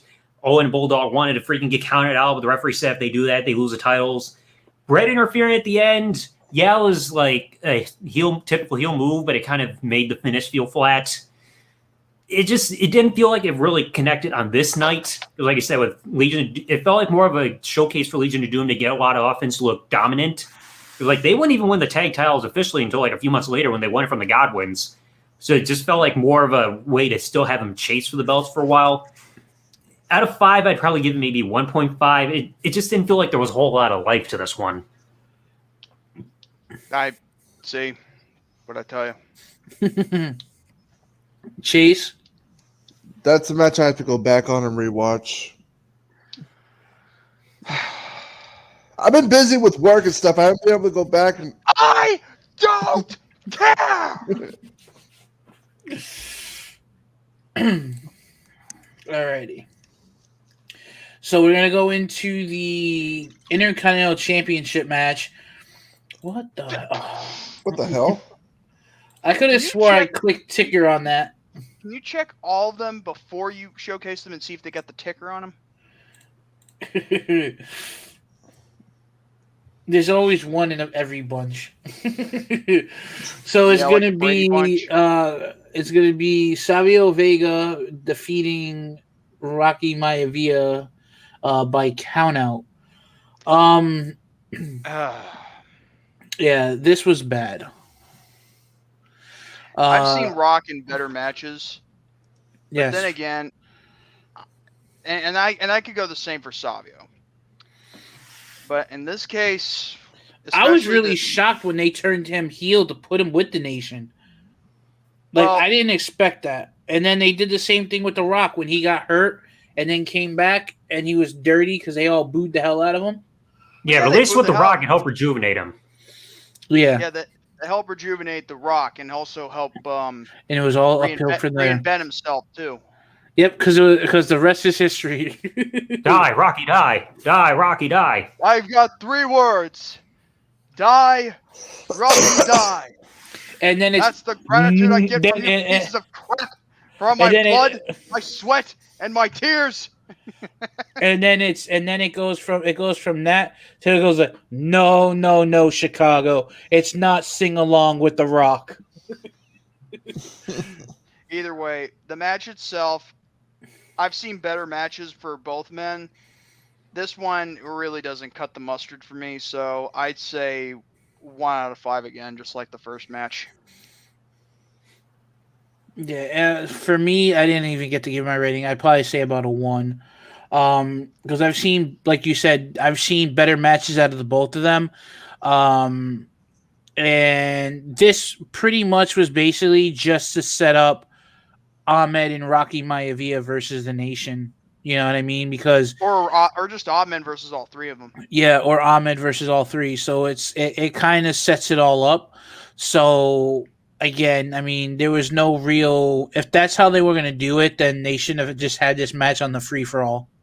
To be honest, you remember that free for all? It wasn't the kickoff; it was a free for all. Yeah, it was a free. It was a. It's like. And then it was Sunday Night Super Heat. Smash Brothers free for all. And then a new what is it? How's it go? A new challenger has appeared. A new challenger has appeared. A new foe. Inbred. Oh God. Not saying anything else. I'm sorry. I'm not. I'm Jordan. Just shut your mouth before you get Zach or anybody else here in trouble. Just shut up. Or Toilet paper. But yeah, so I'd give it a 1. What about you guys down below? I love the Intercontinental Championship, and same here. I've seen a few bad matches that involve the Intercontinental Championship, but that match in particular is one of the worst. I don't want to watch that again. What about the tables match between Cody Rhodes and the Big Show, where Cody kicks? Big Show goes to get up on the ring, and he puts his foot through the table. What was the point? That was just weird. I'm not going to say it's as bad, but I mean, I don't think you can get any worse than that. That was just that's more of like a ridiculous thing. He lost the match because of his own stupidity. And then he had a look on his face like he shit himself. Like, so, but no, I don't think anybody I think even Dwayne Johnson himself doesn't want to be reminded of that match. Well, he's not the big slow. Or this one. So yeah, but that match it sucked. It really sucked. So don't watch that match. Zach, to me, this is going to be the second worst match of the night. I give it like half a star. Like I mentioned before, originally it was just supposed to be Savio Vega teaming with the other members of the Nation against Ahmed Johnson, but that got taken out because of Farouk's injury. This match had no heat to it. The action sucked. Cheap finish where Crush got involved with a hard punch and the Rocky got counted out. Freaking beat down the Rock. Here comes Ahmed with this giant 2x4, not one between his legs, freaking swinging and all that shit. Yeah, he freaking stole it from Jim Duggan for some reason. Like, the match had no life to it. It was just there because they need something to fill the space. It's a match where you freaking don't watch it, you're not going to miss anything. Same thing with the next match, too. Oh, get ready for this one. Jesse James versus Rockabilly. Now, keep in mind, this was the very first match you ever seen Road Dogg versus Billy Gunn in a one-on-one match. And this was actually on pay-per-view. But you know what really killed the vibe on this one? No interest at all. Nothing. I mean, there was no build-up to this match. There was nothing. I mean, all it was all about was Jesse James and, the Honky Tonk Man. And the fact of the matter is, you had Rockabilly or Billy Gunn, whatever you want to call him, that just recently, like a while ago, refuse and reject, Honky Tonk. But now all of a sudden you have him accept the offer to be Honky Tonk's, pupil. But the match itself, they did everything they could, but I counted the many hits and maneuvers they did, and it all led up for this match being 0.5. You want to talk about matches that deserve better? This match didn't have any proper build-up between these two. This was just basically put there out of nowhere. Again, 0.5. Yeah. And the fact is that they took the ball and they ran with that whole "with my baby tonight" shit. And they ran with it, and then we got this match, and I give it a 0 out of 5. It was just pointless. And the fact that, if I'm Crowd not was not even mistaken, interested either. I honestly, okay, so I'm looking at the full match card. We had the Sultan versus Flash Funk on the free for all. Then we had the Doug Furnace and Phil LaFon versus the Godwins. Phineas, Henry O, and Phineas Godwin. And then we had Godwins. the Godwins. And then we had Hunter Hearst Helmsley defeated Goldust in a dark match after In Your House. Now, Why didn't they have just went on longer? Why didn't they just go? Yeah, exactly. Why didn't they make the pay-per-view a little bit longer and have those two matches on the card? Because that was because that was back when In Your House was still at that point still just a 2-hour pay-per-view before they eventually put it to 3 hours. A 2-hour pay. Well, Raw had already switched its format to 2 hours itself. You know, when they went. Well, to the still, Raw like Sports. that was the thing with In Your House. Like the In Your House pay-per-views were a bit shorter. That's why they were cheaper than a standard pay-per-view, like any of the big four. So like it was at a cheaper price and it was a little bit shorter compared to like say SummerSlam or Royal Rumble or WrestleMania. Well, that makes sense. So the only two matches on this card that were worth a damn were the Undertaker versus versus Mankind, excuse me, and Stone Cold versus Bret Hart. Those were the only two matches worth a damn on this pay-per-view. Yeah, unfortunately. Now, like I said, Jesse James, Rockabilly, 0.5. What about you guys down below? Sucked. I mean, they could probably put on a good match. It's just that there was no build-up to it. Like they had a better match together at Over the Edge in '99. I would have preferred Goldust versus Hunter versus Triple H at that point. If that's what they were going to put on the card. But this match, I also give it a flat 0. Like the whole build of this, it was supposed to be like Honky Tonk Man looking for his next protege. They've been building this for months. And it was supposed to be initially Disco Inferno getting this spot, but instead Disco Inferno re-signed with freaking WCW. So like Jesse James didn't want the spot, so instead they gave it a Rockabilly, which was fucking stupid. This match, it had no heat. Nobody cared. There was too much time where both men were spending showboating and everything. It just did not freaking work. The storyline was god-awful, and then they finished it with a small package. Like, the whole match was just flat. Nothing worked. Nobody gave a crap. The whole thing sucked more than a freaking vacuum cleaner during a tornado. Ended with a simple roll-up. It's just a solid 0 out of 5. I hate this damn match. Screw it. I can't believe I watched it more than once. Exactly. Let me tell you something. Let's say you and me, Zach, we'd have a match, right, against each other. Wouldn't you want, instead of wanting to showboat, would you rather want to have a great match or a boring match?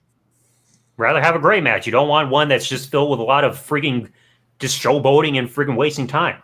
And plus, if I was to be the bad guy and you the good guy, let's say it like this.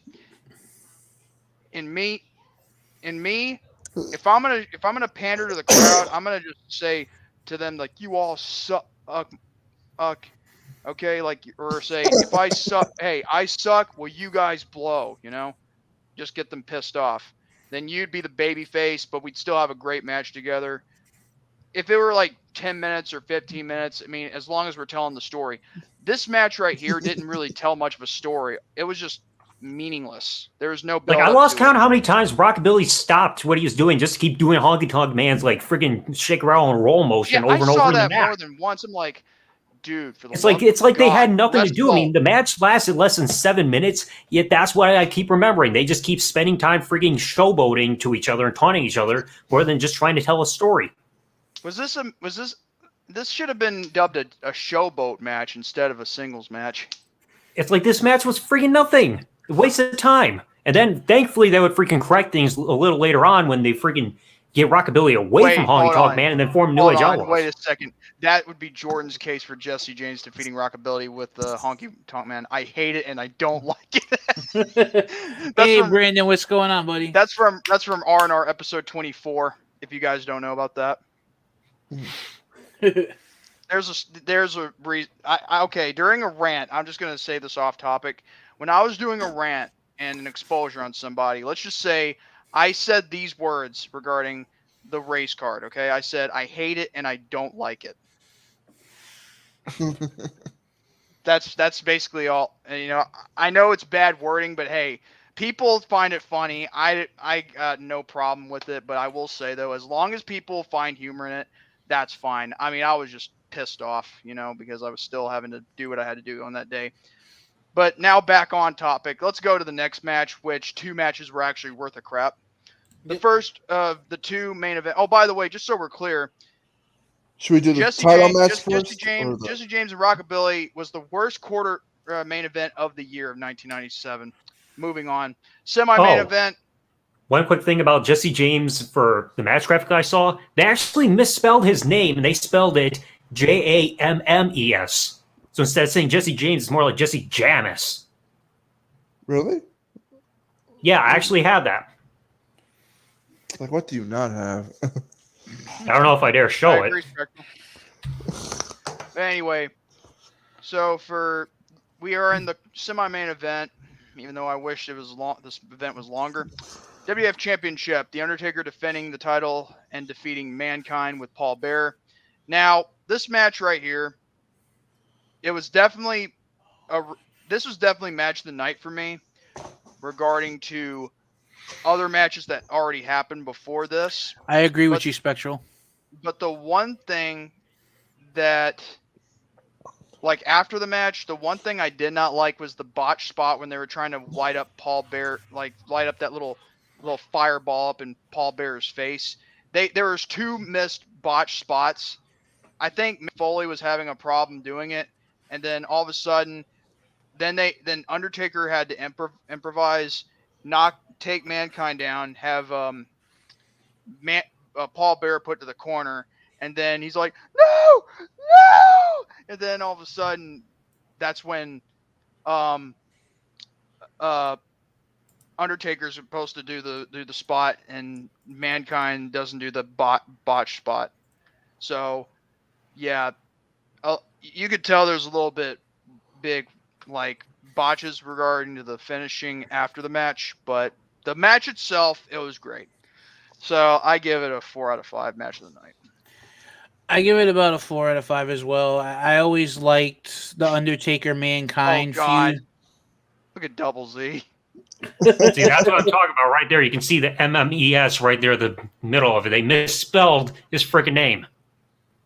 If this match was all about, you know, Jesse James and Honky Tonk Man, they should have just had between them 2, because. But it still would have been good if everything worked out okay. But like I said, with Bearer, no. The aftermath of the match was bad. I'm not gonna lie. They botched that part. But the one thing they did not do in the match was botch. So that's one thing to like, you know, take with grace, you know. Pretty much, it was like Taker was the one who pretty much caused it to hit Bearer in the face with all that. Mankind was supposed to, you know, do that accidental spot, but apparently I don't think Foley could have gotten the lighter to work or something. Yeah, this match definitely worked. Like, I'd say of all the pay-per-view matches we saw between Undertaker and Mankind, for me, I'd say it's either the second or third best compared to SummerSlam 96 and Hell in a Cell match, King of the Ring 98. Definitely great match, probably about 4 out of 5. You can easily remember it because of Mankind going head first through the announce table, all of a sudden about mid to late part of the match, the fireball spot. And one thing I never noticed, like, was how much hair Mick Foley was really missing, because, like, he had that whole gimmick under Mankind of ripping his hair out. You could see with the mask on, but then in the match, he had the mask off, and even though they didn't zoom in on his face, you could still see from a mile away the bald spot patches on his head where he would used to keep ripping his hair out for the Mankind character. But definitely, like, probably the most underrated Undertaker-Mankind match of all time. Great back and forth. And like I said, that spot where Mankind went head first through the table, like, just crashed in the second bottom half, just sticking right out. Great visual right there. Great match. And this would be the last time we would see Paul Bearer with that look of black hair and a black mustache until, I believe, 2000. January or February of 2000, when he came back on Raw with Kane, and Kane took everybody out in the main event of Raw that one night. So it's the last time we would see Paul under this kind of look, because then afterwards, after the bandages were off, he had no mustache and he had more of a brunette hairstyle. No. No, 1999. I think he'd Oh have. yeah, I forgot because I remember he also did that under Ministry the of Darkness. Ministry. Sorry, like I had I to was correct saying, you on that. I just remembered. I See, have to. even Nick pointed out too.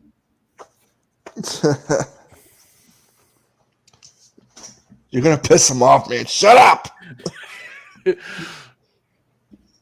So, like I was saying, I always liked the Undertaker Mankind feud matches because they were always good. Mankind just always Mick Foley always played that tortured soul character, the demented character so well, the Mankind character so well. And I remember when Mankind first got onto the scene, like he in WWE, and he went toe to toe with Taker. Like I think it was like 3 pay-per-views back to back, and he beat Taker all 3 times. So I always enjoyed watching those. I always enjoyed watching their feud. So I give this like a 4 out of 5. And I think the fact that it was for the championship made the match a little bit better, even though for those few botches here and there. But other than that, it was still a great match. It was still a good match. Like, I think the only match they ever had together I didn't care for was King of the Ring 96. Like, Survivor Series 96 was solid, and the other matches that I mentioned were actually really good. So there was, like, maybe one letdown pay-per-view match between them. Was it the Boiler Room Brawl? Was it the Boiler Room Brawl? I think so. I haven't seen that match. I mean, like I said, gotta see it before I pass down judgment. Now, did everyone give their ratings for the match? I don't think Chase gave his. I'll give it a 3, 3.5. I won't give it a 4 because of the end result. No. I was talking like the aftermath. I don't rate the aftermath of the match because of the botch spots of what was supposed to happen before Undertaker had to improvise. Okay. I'm talking about the match in general. Just the match in general, between 3.5, 3.5 or a 4 out of 5. Also, I'll give it a 4. And what about you, Joe? I said 4.5. Oh. Like I said, to me, this match was match of the night. To me, Between Undertaker and Mankind, they always they were very dedicated to the business, and they would do so much. I'll tell you right now, I don't know if you guys had the luxury of actually getting to meet Mick Foley. I did back pre-COVID, and I can tell you right now, he went to get up out of his chair to walk upstairs because he was doing a sit-down talk. Doing like a sit-down interview, like Q&A, where everyone would stand, people would get to ask questions and stuff. And he was walking, even with the hip surgery. I think if I'm not mistaken, he had the hip surgery. Even with the hip surgery, he was still walking bow-legged. And I didn't stay for the Q&A. Why not? Because I was meeting up I was going out on a date. And Ooh. I didn't want to, and so. Well, did you score then? Did you score? Yeah, I did. Okay, then it was worth it. Okay. So, I actually. He's getting mad. Hold on 1 second. Let me go grab that. Hold on. Elite scored. Well, he's elite for a reason. No, it's like if he didn't score, they're like, "Why did you miss the Q&A? Damn, your day sucked." It's like, damn it.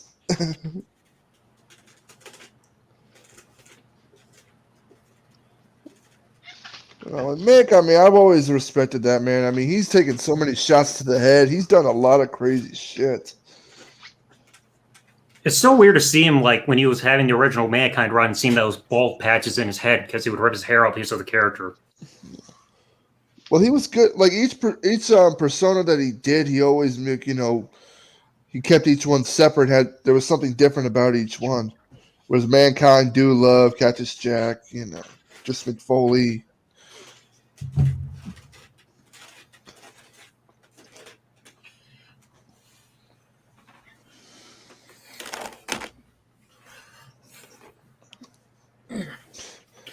I don't know if we'll ever see wrestlers that will do the same stuff that people like Mankind or Undertaker did back in the day. How dedicated are wrestlers now?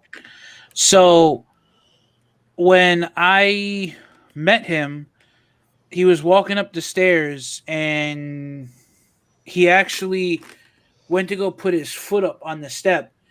And I don't know if it was because of his shoe or what, but he missed the step, and I was standing behind him, and I kind of like grabbed him I like kind of like grabbed his back, like kind of like held him in spot so he didn't fall back on me. So you spotted him. Yeah, I spotted him.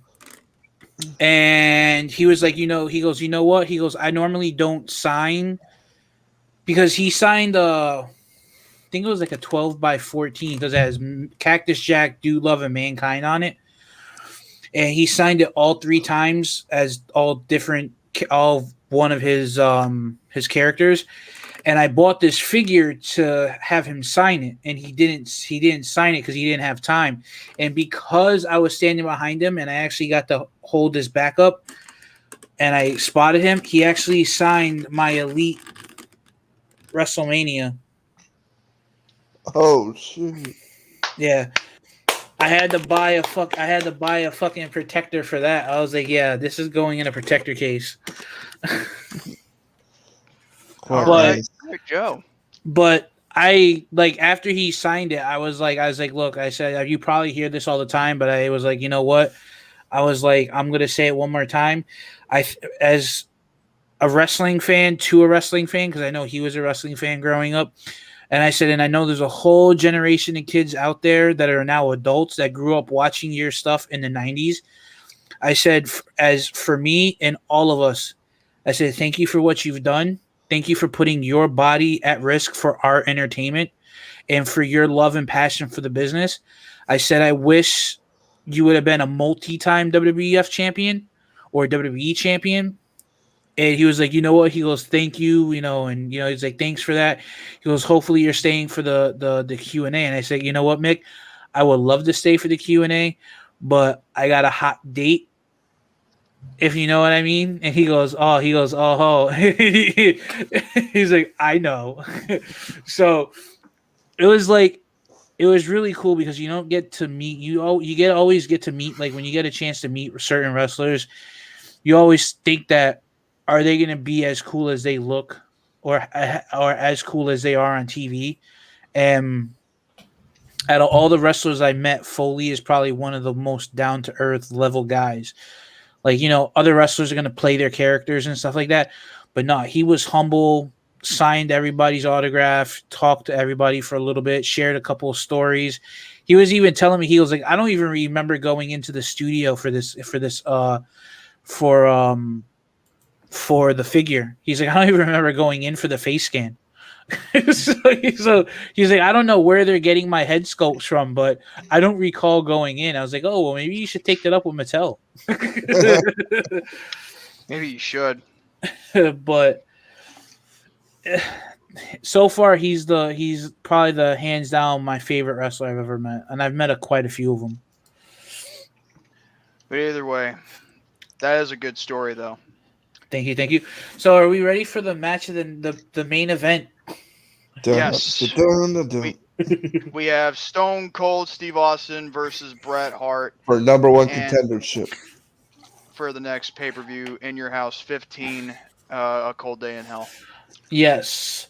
Stone Cold obviously won by disqualification because of the Hart Foundation. Well, the rebuilding of the Hart Foundation. Bulldog and Owen Hart getting involved now. However, here's a funny thing you guys need to know. In this match, as you would see it, I would say this match is a 3.5 out of 5. I'm just going to give out the rating because I think this match itself told a good story. However, here's a difference is that you guys need to know. If you guys ever played WWE 2K16 Austin 316 Showcase mode, yeah, you will notice that in the third bout between Steve Austin and Bret Hart, there was a part where you're seeing Bulldog and come out with somebody. Now, in the original match that was on In Your House, it was Bulldog and Owen Hart that came out to try and interfere in the match, but they were stopped by security and Gorilla Monsoon. However, when Steve Austin put on the sharpshooter again.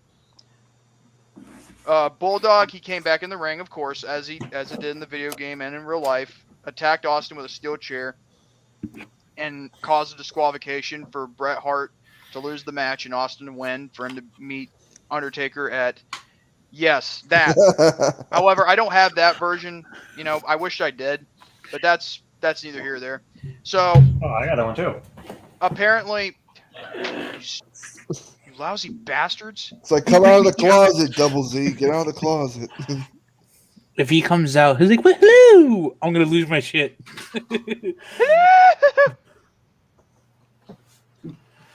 You ain't alone right there, JC. You ain't alone. That's it. No, I don't think that too. no, But anyway, I just want go to ahead. finish this little statement right here. Now, in the video game, British Bulldog isn't coming out with Owen Hart because of the whole differences between, Martha Hart and, the WWE, because of what happened in '99 at Over the Edge. Yeah, yep. Instead, it was Jim the Anvil Neidhart.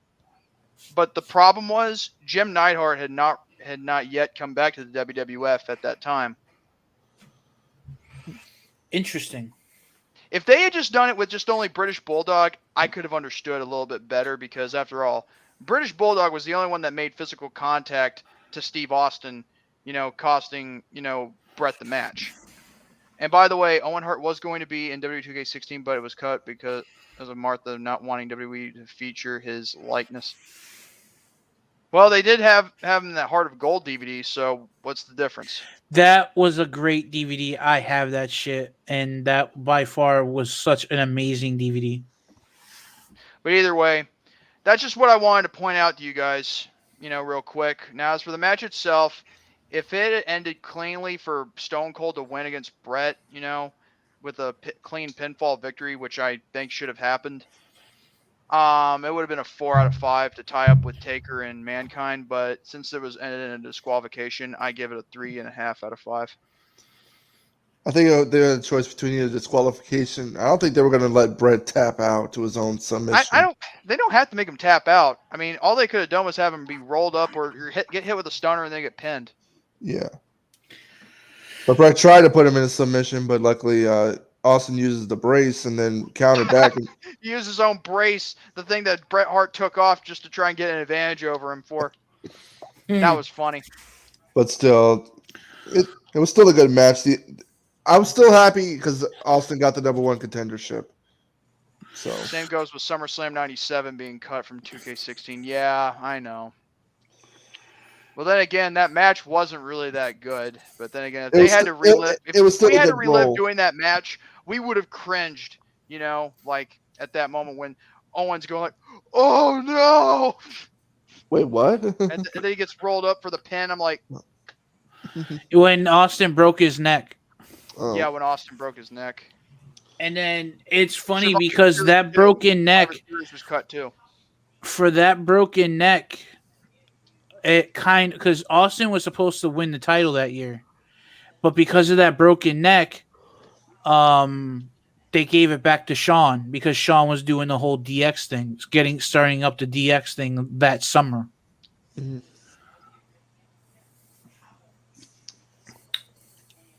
I think Austin would have had his career if they gave him like a part-time thing like Lesnar in a way. With Austin, he can do his own promos. Yeah, but I think that ship has sailed. It's definitely sailed, but I'm saying like if they had thought about it, especially after what Owen did to Austin, it did shorten his career quite a bit. Yeah. All the constant neck issues he had from that, and then he had to the constant knee issues, too. Yeah.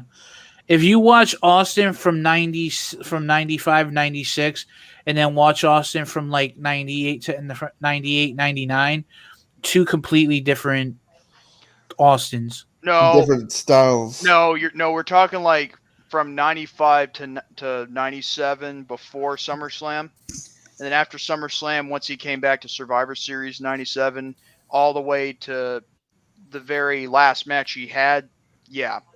Like in 2003. Yeah, so they're like two. Yeah, that's what I'm saying. Like 98 to whenever, they're two completely different Austins. Personally, as far as in the ring is concerned. Personally, I actually like the Brawler Austin than I did the Technical Wrestler Austin, because that made Austin look more badass. Because sometimes you don't need to always be a technical wrestler to be a badass character, you know? Exactly. For this match, I'd probably have to say I'd give it about a 3.5. Because I think that I understand they were telling a story because they were gearing up, the whole screwing over Bret Hart. They were trying to turn him to the heel to start the Hart Foundation, stuff like that. So I understand why they went the disqualification route, but I would have liked to see this match have ended in a pinfall or submission. And I think that if had that happened, it would have been a 4.5, maybe 5. Or very 4.5. Now, Yeah. Now the thing at WrestleMania 13, nothing will ever take that away. I mean, like, that match was good, if not better than Survivor Series 96. Wait, did you say 14? 13. Stone Cold from Okay, I thought you said Survivor 14. I was Series like, what? 97. You're not making me botch this time. Stone Cold from Survivor Series 97 to WrestleMania 19 is the Brawler. Yeah, Yep. I can see that. That's what I'm referring to. So overall, I'd probably give this pay-per-view out of 10 about a 5. Yeah, I'm mostly like a 5 as well. Jace? Between Austin and Brett. No, overall pay-per-view. Oh, you can Okay. still do that and the pay-per-view too. Well, if it's between that, I would say I'm going to give it a 2. I won't give it more than that. What, the match or No, the whole pay-per-view. a 2? So are you giving a 1 star for each for the double main event? Well, the other ones. Undertaker was, Undertaker Mankind wasn't that bad of a match. That one was good, but like the other ones, and then the Brett and Austin one. Oh, yes you are, you really are. No more than a 2.5. I'm bitter. sorry. You are bitter. Yeah, I'm stubborn. Scott Steiner. Samoa Joe is fat. He's fat. Or you take his 33% third, and you take my 79%. Like, what the fuck? It's like, I think you need to go back to school, dude. Like, you win, you could be the X I actually Division thought title. the math promo was genius. Not gonna lie. Zach, what do you give the overall? Or if you haven't rated the match, what would you rate it? Stone Cold Brett, I'd also probably give it about a 4 at the most. I'm kind of mixed between which of the two final matches were the best. Like, it was pretty cool to see a different, like, this between this Survivor Series and WrestleMania. This would be like the third best match between the two between Stone Cold and Brett. It was cool to see a different dynamic, like Brett being the heel this time and Stone Cold being the face compared to what you had with the other two matches. I can understand them going with the disqualification finish because Brett had just turned heel at WrestleMania, so they didn't want if they went with the decisive finish, they could have affected his momentum because he was just starting to get on his role of becoming a big heel in the US. So like, how do you would affect his momentum if his first pay-per-view match after turning heel, like his biggest match afterwards, he loses cleanly? I mean, like, it's like with CM Punk when they were constantly having him lose matches on pay-per-view after starting with the Summer of Punk and everything. So it's like a certain like a decisive finish can affect it. So I can understand being a disqualification, even if it made the finish feel flat. But still, like, I'd say out of the pay-per-view matches, this was probably like the third best that they had together. Great match, back and forth and everything. Overall pay-per-view, I'd probably give it like no better than a 4.5 because the undercard sucked. The last two matches kept it from being a total disaster and being two great matches. Like I said, the first 3 out of the 5 matches were absolutely lackluster to horrible. Did not need to freaking happen.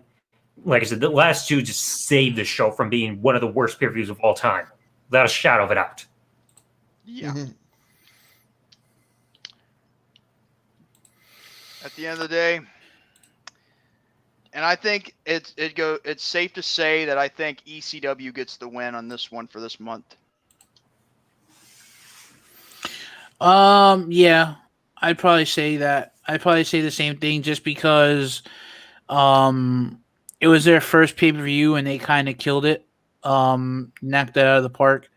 So yeah, I'd probably say they definitely did a good job out of the 3 pay-per-views for the month.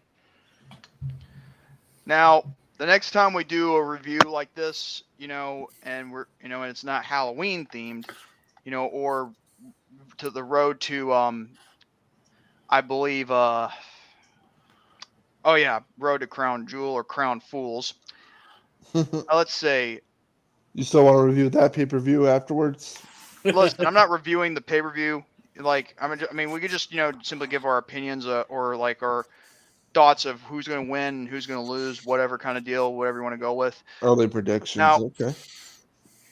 How about November 27th? We do the reviews on SummerSlam 97, Road Wild 97, and Hardcore Heaven 97. November? Yep. November 27th, because that's the next 3 pay-per-views that are simultaneously together in 1 month. Oh, yeah. So, Survivor Series. Okay, yeah. You said what? No. No. SummerSlam, Road Wild, and Hardcore Heaven. 97. All 3 of them. Okay, and we do that in November. Yeah. Now, Yeah. as for Survivor Series, I mean, we can add that into like predictions as well, just like for for Full Gear and for Crown Jewel if you want. But other than that, that's just what I think we could do for the next time. Well, yeah. Time we Speaking do of full pay-per-view reviews, because I know you were talking about this, because Full Gear actually lands on a night we're supposed to podcast. So I'm thinking, if the pay-per-view goes live at 8, we can do an hour or 2 or an hour before Full Gear, or 2 hours before it. Yeah, or do a 2 hour before Full Gear, and then I can come over to your channel and sit in with you with a live reaction. Yeah, this will be your first time on my panel too. Yeah, because I'm going to be off that night, and I'm definitely going to order it. Most likely, I'm going to probably order it on Fight, if anything. Same here. Zach, you're also welcome to join that live reaction too if you're able as well. Yep. All right. I'm thinking. Sick. Hey, it always works for everybody. I'm thinking on our next podcast we'll probably talk about Crown Jewel, because it'll be before. Yes. It'll be the Saturday. Saturday. Yeah, because our podcast will land before it, and then we'll have the October 30th will be our Halloween Havoc, and we can even maybe just briefly touch on Crown Jewel as far as just talking about the outcomes and everything like that. I wouldn't mind kicking J-Man in the Crown Jewel. I would love nothing better than to beat you down after I hit you in your Crown Jewel too. But if you can reach me, I'd say good luck. Hey, we got 11 likes already. Woohoo! I was gonna make if I came home early enough, I was gonna make a small video promoting this, but I didn't get the chance. But that's okay. So it's all right. Mind if I do my usual closer? Yep, go ahead. Well, that's gonna be it for the Too Sweet Wrestling podcast. If you guys like this, give it a thumbs up as always, and also be sure to comment down below if you missed your chance to live chat. Also subscribe to Joe here, EliteJC TV, and and hit the notification bell, whenever he does a video or live stream like this one at all times. Same goes for Chase 2850 and the Double Z TV, and yours truly, JMANzLEGIT. And we hope you all had a great time. With that all being said, God bless you all. Have a great night and stay healthy for an even better day tomorrow. And tune in 2 weeks later that we will do our own oh my God, what was I? Crown Jewel. Yeah, Crown Jewel. Predictions. Yeah, predictions. Thank you. Oh yeah. And like that, ladies and gentlemen, I want to thank you, behalf of myself and the Too Sweet Click. Thank you for tuning in. Don't forget, we go live every other Saturday. The next time we'll be here is October 16th for our Crown Jewel predictions. Also, guys, I can't stress this enough. like J-Man said, make sure you guys head on over to all members of the podcast, leave a like, subscribe, click that notification bell, plant the seed tonight for a better tomorrow. And as behalf of myself, J-Man, Chase, and Double Z, we would like to thank you for being too sweet, all elite, and we'll catch you guys in 2 weeks. Have a good night and enjoy your Sunday.